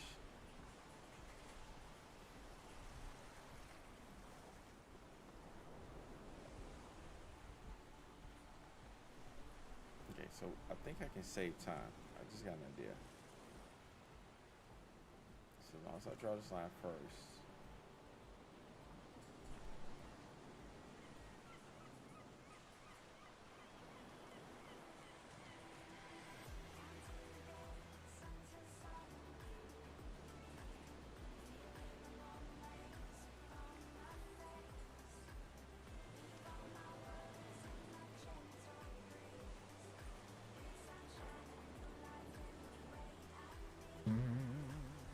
Okay, that's a dub right there, Scott.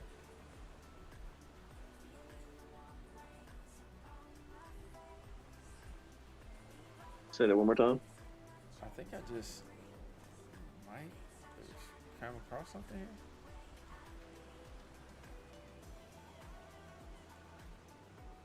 And then you go back into the tunnel.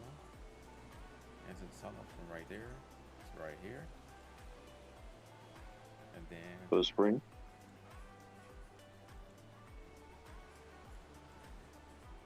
I don't know if we got faster or slower.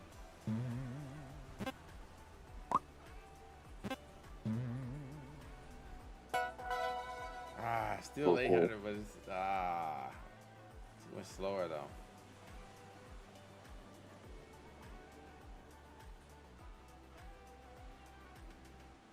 Can you make that tunnel below that first box closer to the box, or I don't think so. Nah, it's gotta be, the tunnels have to be centered. Yeah.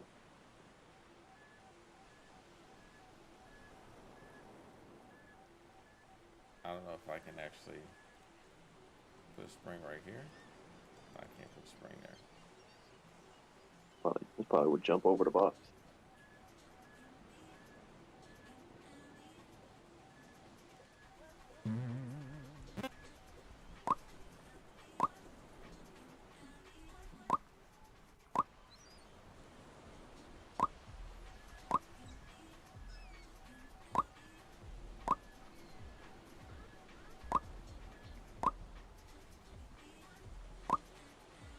But I wonder.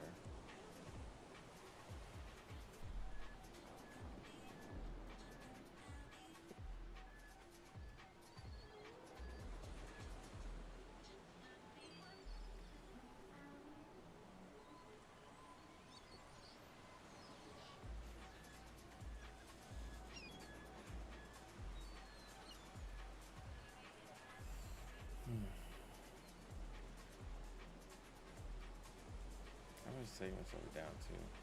2, 3, 6, 7. See, we still got too many segments.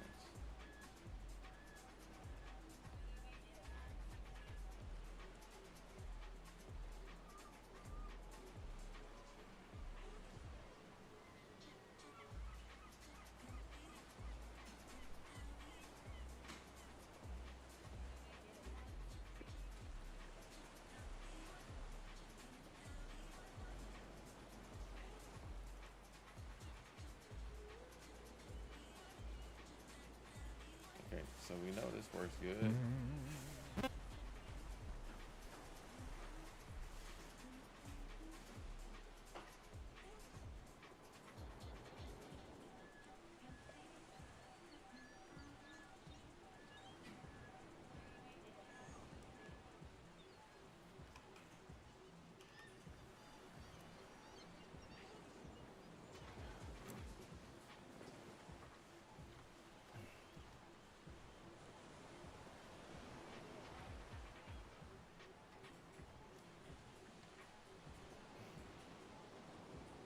If I take this,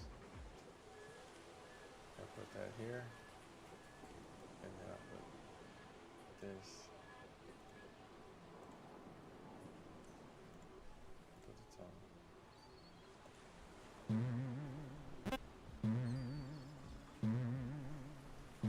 Huh, jump back.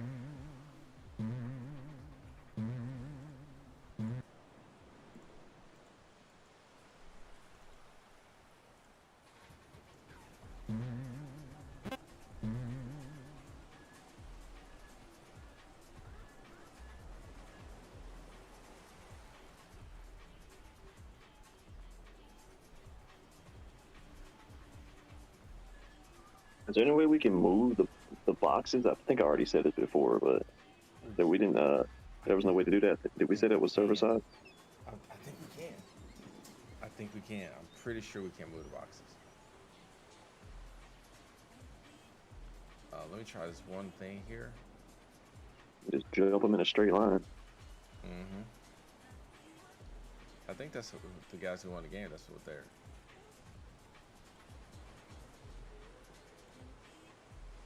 Either that or like shrink some of the grid panels. I think I just figured out how to reuse the line.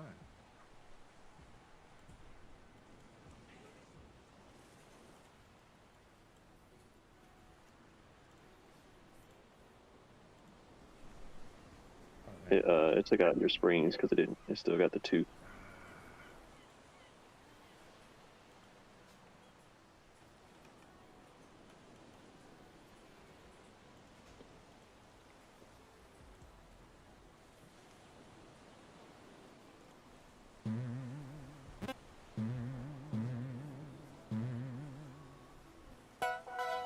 Hey, 12? That seemed like that was way quicker.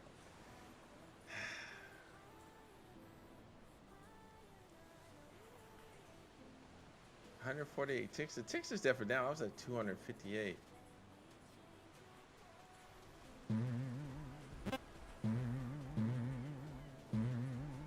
Wait. Hold on a second. I don't even need. I got a ticket here I don't even need.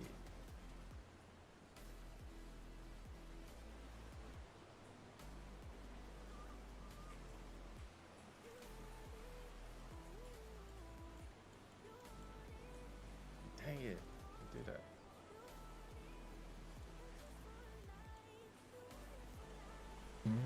Dang it. I knew it was gonna mess this up.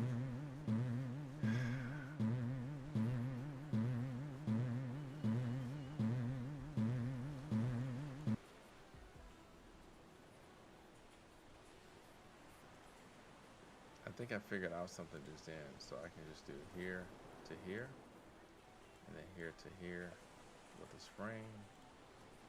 Take advantage of the glitch. Boom. That's it.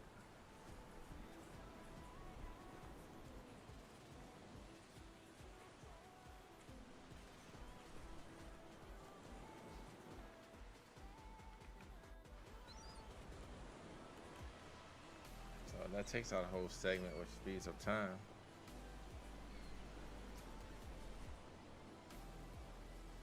But then I also need to draw this segment.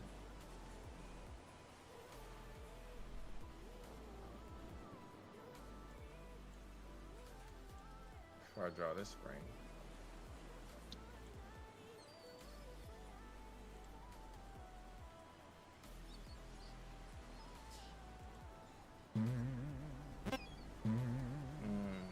Okay.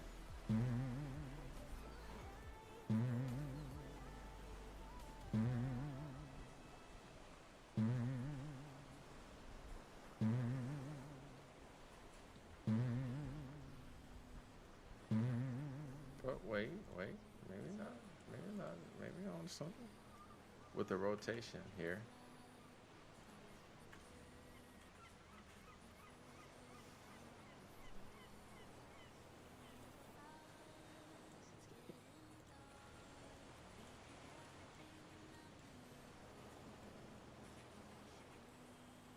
So I'm jumping to here, going up, immediately coming back down.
another segment.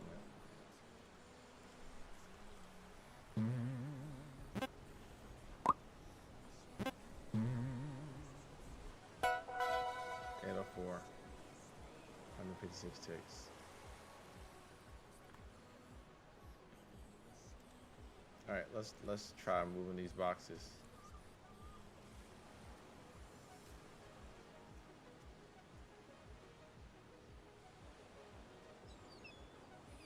So we know that this is going to be an entity, and it's going to be 1, comma, no, it's going to be 5, column 5, row 3. If we're in the right file.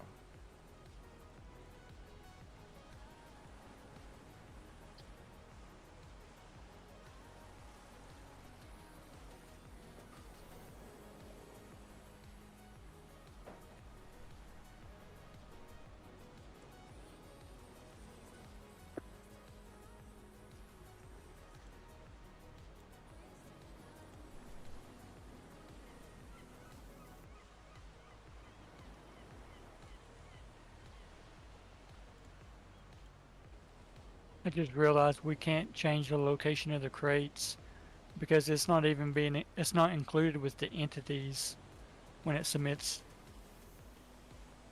on the game completion.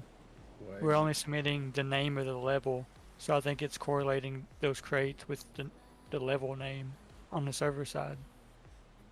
But I think there's a metric that just there is a function I saw that shows when we pick them up. As long as that function is satisfied, we might not even have to pick up crates if we can just manipulate that function.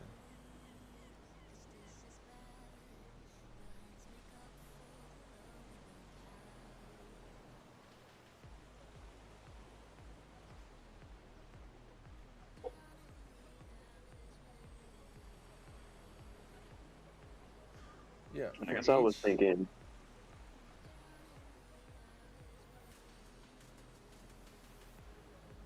You can hear me? Yeah, what's up? I'm listening. Go ahead. Oh, I guess I was thinking too, like, what if we could add a grid square to like the top, and then on like column or row 3, and then add a grid square at the bottom of row 4, and just shift them both to the middle.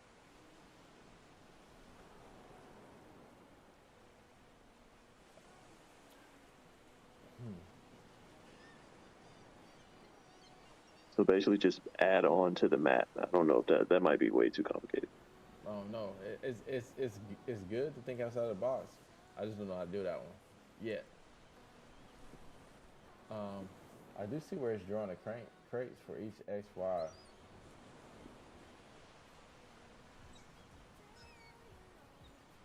Equals greater than draw images with transform. The cell size. I just don't see where it's putting it in a location.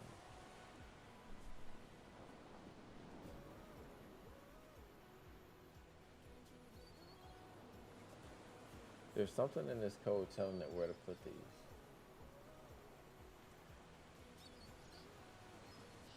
Man, my suspicion is that it's client side.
So the number for crate, the entity type of crates is 2.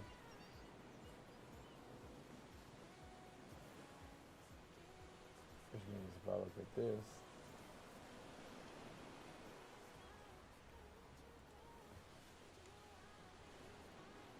if I change that to 7, this should break the game. I just got rid of all the crates, my man. Ha! Crates are gone. So what happens if you just draw a straight line or draw a spring to the finish line? Does it show that you collected all the crates? I don't know. We'll find out.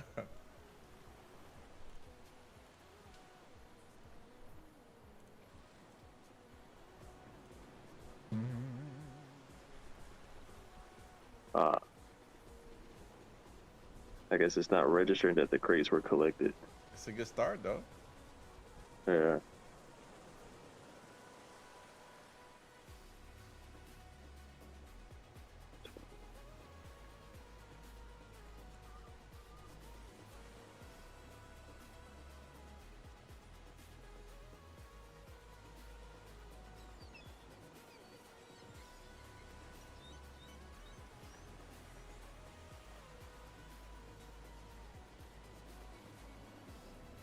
So that's rendering a hero.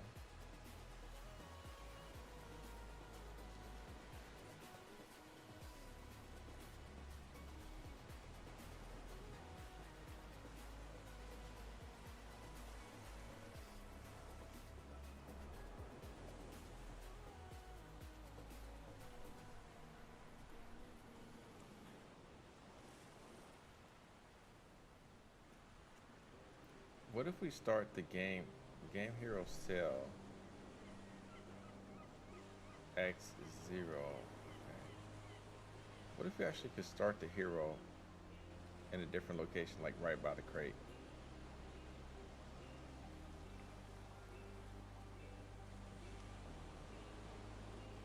Like move the flag? No, start the hero. As long as he pick up the boxes. What if we Oh, can yeah. start the hero like right by the first box?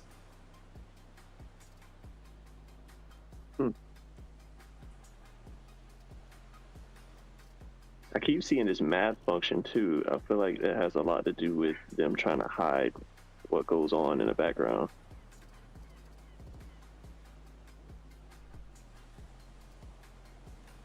We can change his jump time. His game height is 500. What if we change that to 1,000 on his jump height?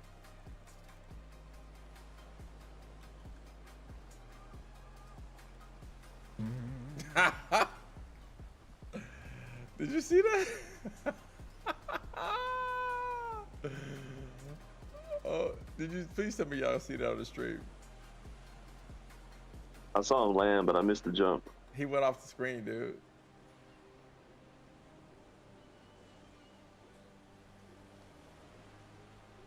So what if I change his jump height to 1? Does that speed up the progress?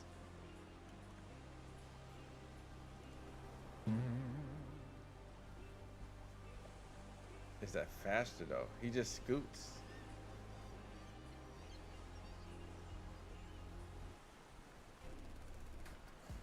So this is a new game we playing, because now I can if I can control his air time, then it's possible that I can control his movement time too.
interesting. I can change all kind of stuff in the game now. Now that we discovered this.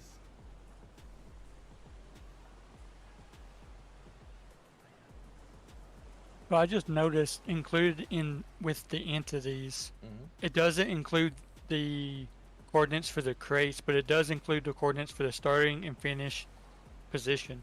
So what if we change that starting position on top of the crate and then the finish position on top of the other crate, and then we use the glitch? That might be it, dude. That might be the winner right there. We might actually surpass them. Okay, where in the file? What line number? Starting and finish position. I'm not sure. I was looking at the web request and I just realized that. Okay. I think it's in the 900s we start to.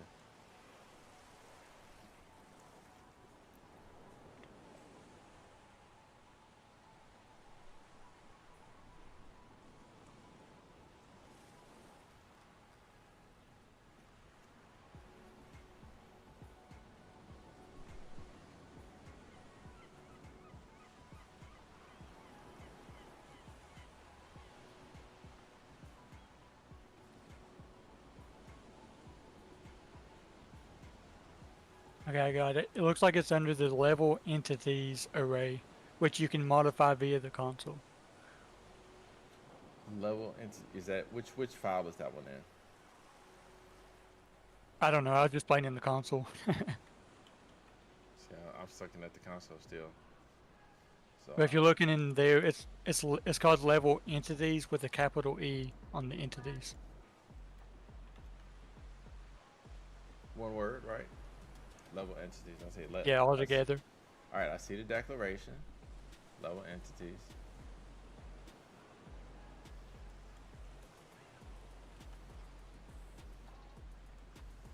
Okay.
Might want to put in a breakpoint before the game completely loads and change the level entities. All right, let's see. Something like that. All right, let's see what file is actually. Okay. All right, I can do that. I stopped it on 4. Let's put a breakpoint at 62.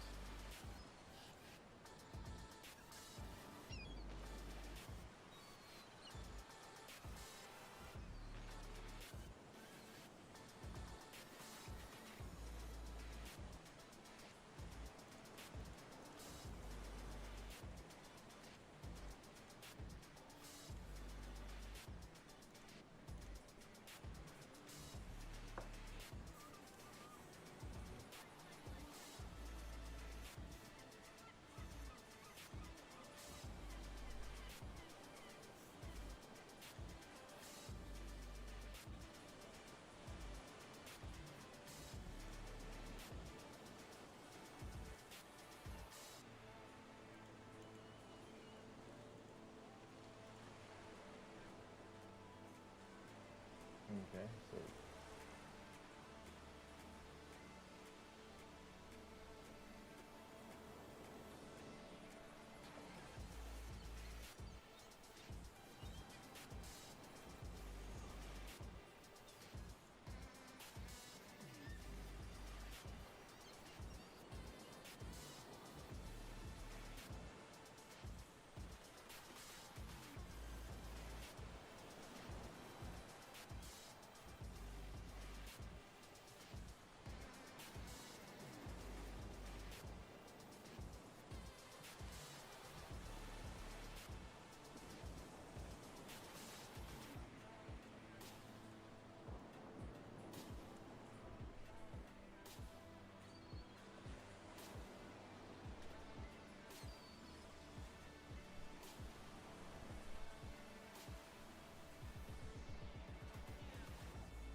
All right, I'm on to something. All right, what you got? I was able to use a breakpoint to pause the game, modify the level.entities, and then resume, and it put one of the flags on the box. So I'm still like,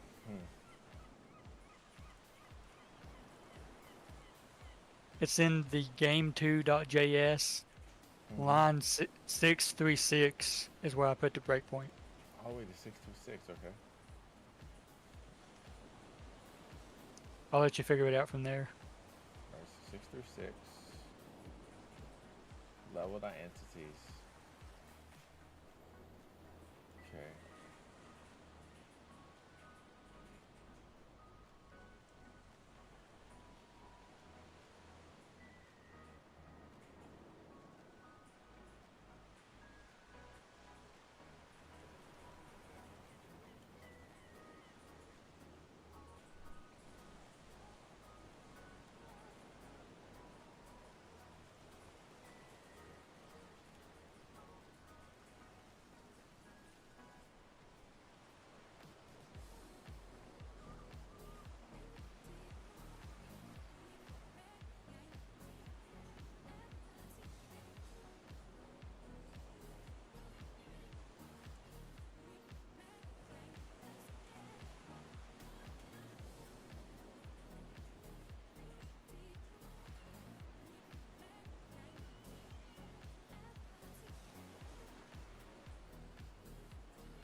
I think I figured something out about the actual, like the hero and versus like the movement of the hero, what it's registering. I changed something underneath the render hero, and it moved basically like the figure of the hero, but there was a line underneath it that was still moving along the line when I started the game. So I don't even know if it's registering the image of the hero itself as opposed to like there's a line on it that it might be registering its movement. So I was trying to see if I can get it to start somewhere else, which I did, and I started the game, but the hero just got put in one spot, but the movement was still kind of registering in the game, but the hero wasn't moving with the line or on the line. It was just like stuck in one spot. Okay. So I don't necessarily know if the hero itself even is being registered as opposed to it just being a part of the code. Yeah, it's just the animation versus the actual method. An animation is associated with some other fixed point that they're tracking. Yeah.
Yo, Sleepy, I don't see it like it. I saw you were saying 636. I don't see anything. I see the level dot entities, but I don't understand the syntax where it says equals and then you got open brackets dot dot dot level dot entities.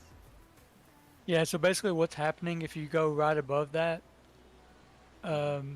line 619, it's actually calling the server and pulling the entity data for the level. So it's saving it to that env variable. Oh, And so it's like, then okay. it out of so it looks like it's saved to env.level data. Okay, I And see then it. it's pulling the level from env.level data. And eventually, yeah, it's just pulling the entities and saving it to that variable. What does it do? What is that command? Console dot something. I'll put that back. Console.log. Console dot log. Yeah, let's do a console dot log on this. Oh, it's right So there. I was able to change the starting and ending position, Uh huh. and then I used the glitch to uh like automatically switch to the second box and hit the finish flag at the same time. Mm-hmm. But the game just continued to go and like it wasn't finished. So I'm not sure. Maybe we have to move the flag in front of the crate or something. Maybe it can't be on top of it.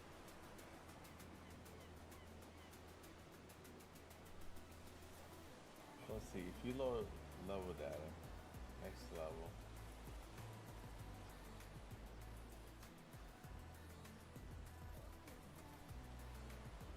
Problem is, this is already loaded. So I need to do. Yeah, and that's why you do a breakpoint at line 636. So you can go in and you can change the level.entities. You can Right change there. the actual entity data. But you got to do it from the console there. Can't do it Yep. from a variable. I see. All right, that might be starting to make sense now.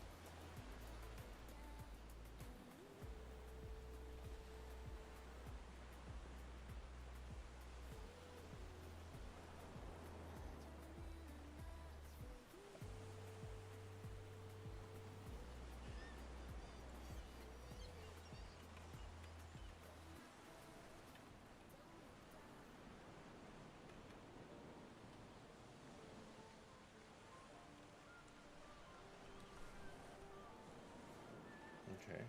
Now, if I did a console.log, it should be able to show that.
There we go. Now I can see what's actually in level of entities.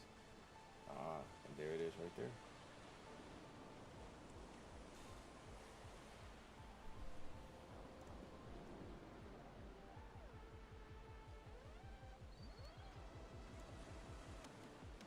There, let's see, 1, 5. Nope. 532. That's a box. There it is right there. It's in the.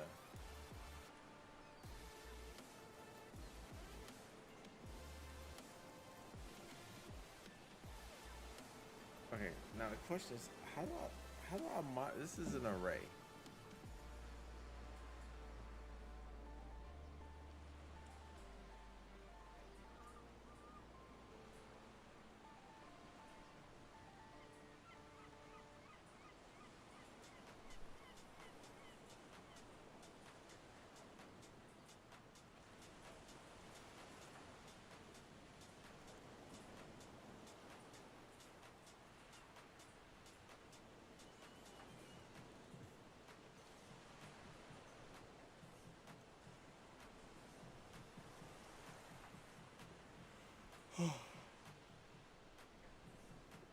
532 and 772. I see you. 1151. That's the flag. So how do you modify that variable in the array in the console, Sleepy? I don't know enough about the syntax. So basically, I'll drop it in the chat. Okay.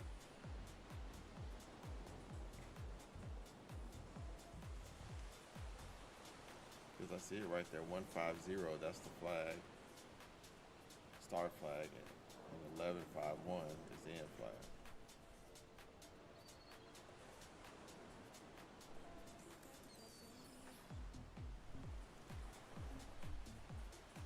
It'll look something like that. That's the format. Okay. But can I change this on the fly?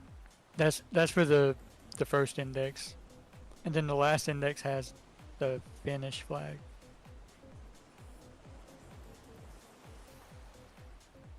Okay, so we're modifying array 0 equals, and then we're assigning the values. And you change it to 3, column 3, row 3, and then the entity is 0, which is the start flag. Press enter.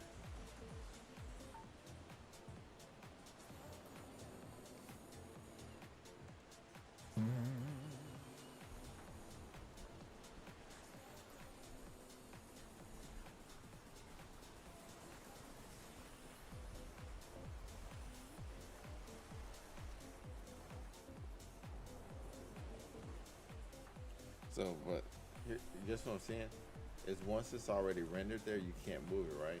You got to change it. You got to stop it at that, manipulate it, and then.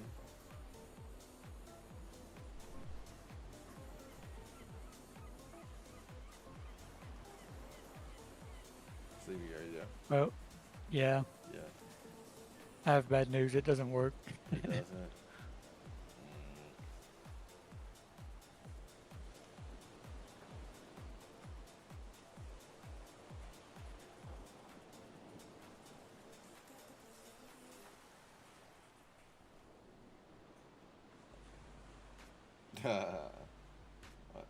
Undefined is not is not an object.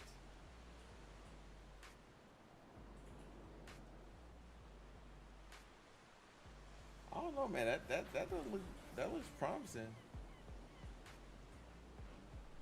I'm not sure. I'm gonna look at that variable and see what's inside hero.journey array 0.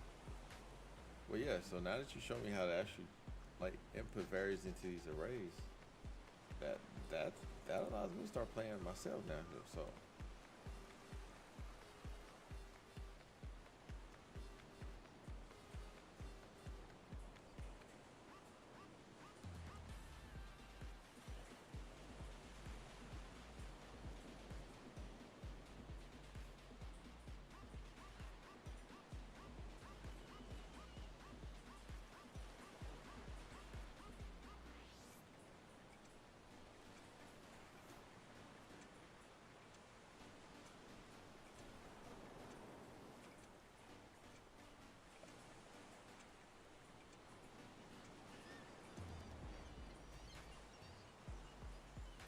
You know what?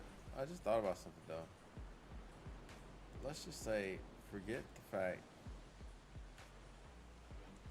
that what we're seeing as far as the picture. So if I go in here and I say level.entities, and I move the crate, which is entity number 2, and I move the second crate, is going to be 1, 2, 3, 4. This is going to be 5, column 5. No, 1, 2, 3, 4, 5, 3.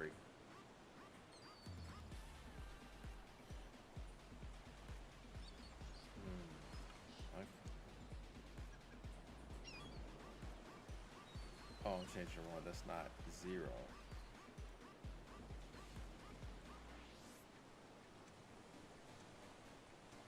Five, 3, 2, which is going to be array number 3.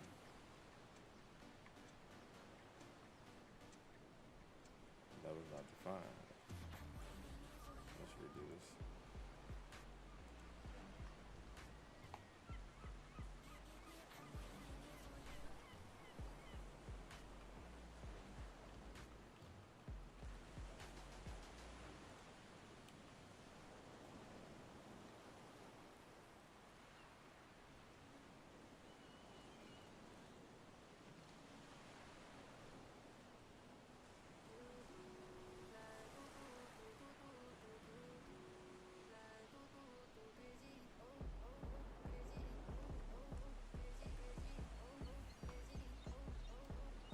Okay, this may still be promising. So that error code I saw looked like it was client side. It hadn't sent anything to the server yet. Okay. So if I can get past this error code and or manually send this post request, maybe it'll accept it. Okay. Well, I'm playing with the fact that if we change the array, even though the picture of the box doesn't change, then if I run my character straight down the middle, will this actually work?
I need some water. I'll be right back, okay? I feel like we close to having some kind of breakthrough. Yeah, we're definitely getting close.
Now I can't even reference it right now.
I don't think the server's liking that the starting and ending position has been changed. It's just so I was able to get it to submit the results, and it just returned with a blank response. But I'm gonna do a good game and check the leaderboard, make sure my name's not on there. You said you're gonna do what? I'm sorry. What was the leaderboard? I'm gonna play just a random game and check the leaderboard, make sure my name didn't pop up. Oh, okay.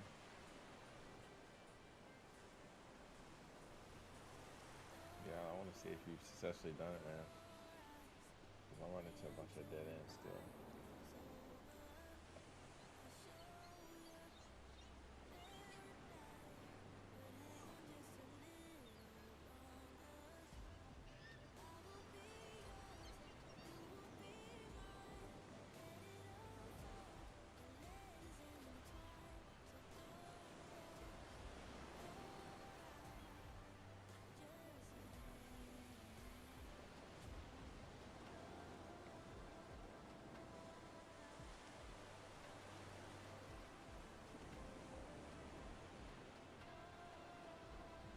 Nope, nothing.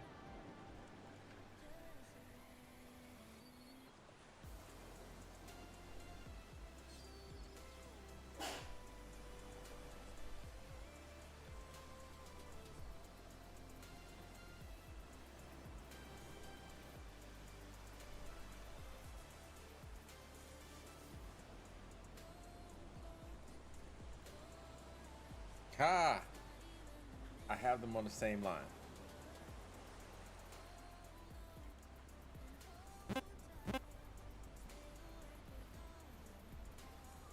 Just need a spring. Oh.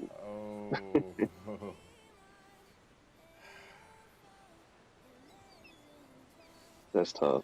Server didn't like that. It didn't, but that's definitely a step in the right direction. I wonder, does it have like a factor in there that says you can only get a certain amount before they just deny it? Hey, I'm not sure if your network thing is running. Click on the network tab at the top of the DevTools and see if you can see the response. Yeah, it's running. So scroll up just a tad bit. Okay. There should be a submit right there. Right there was submit. Click on that. Right here. Yep. And there's the response. So success was false, and it returned a weird object message. Gotcha. Okay.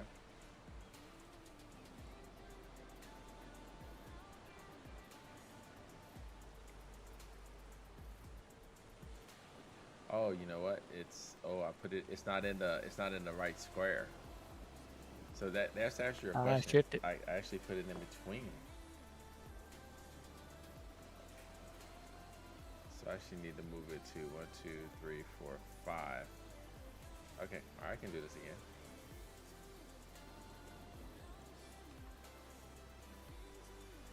Three, and then 5.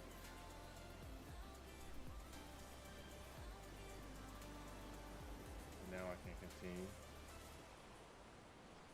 Oh, dang. I did that wrong. Let's try it again. So 3, 5, 2, column 3. Okay. And then I need to put it in column 5, 5, 2. Now I can proceed with rendering. Wait, what am I doing wrong here? 3, 5, 2. All right, let's do this wrong. I'm getting sleepy, so I'm messing up. So entity 1. You didn't change the index number on the entities when you did the other. There we go. Entity that should do for 5, 5, 2. Now I can proceed with rendering. Okay, there we go. And so for this one,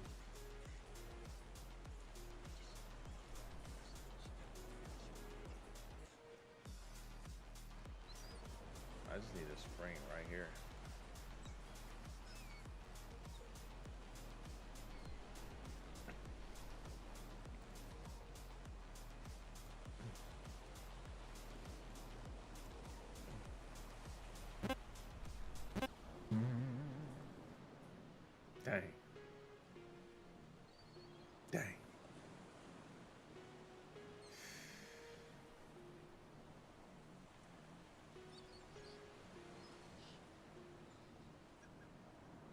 So that confirms we can't change the entity data. We have to play with what we got. You know, I got another idea. When we report the entity data back to the server, I just need to put the boxes back where they were before we do the report. You see what I'm saying? Yeah, but if you do that, it's going to be like you played that game originally, because that's the results the server's getting. I think that's how it's actually calculating the score and returning it to us.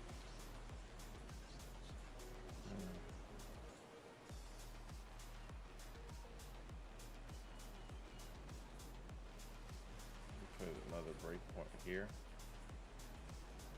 and I want to change it back. Just, I mean, might as well. I got nothing to lose.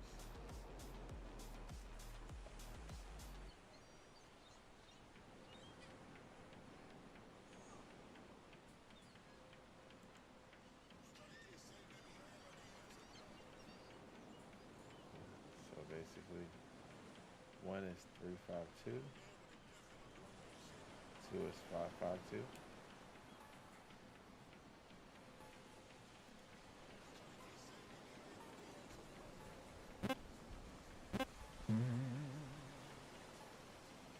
So I get undefined.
I'm passing out here.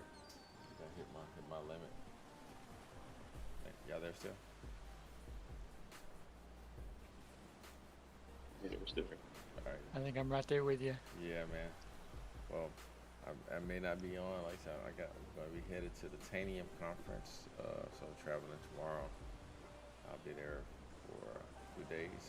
So therefore, I don't know if I'll be able to stream or very much anything like that. I'll try to take my laptop with me, but we'll see. So anyway, man, well guys, I'll be in touch. Hey, thanks. It's been fun. Yeah, dude, it is, man. So if you come up with a solution, please, I would love to see it, you know what I'm saying? But I feel like we're on the right course now. All the stuff we're doing, I've learned so much, man. So I appreciate you sharing the wisdom with me on how to do this stuff, you know? Like this is have some implications in some of the other stuff I do many times in the future, so. All right, and then Kristen, thanks for dropping in. So, alright guys, well, let's see, I'm gonna stop the stream. So good night, everybody that's on stream. Thanks for coming through. I think it's just you sleepy at this point. I think everybody else is going to sleep.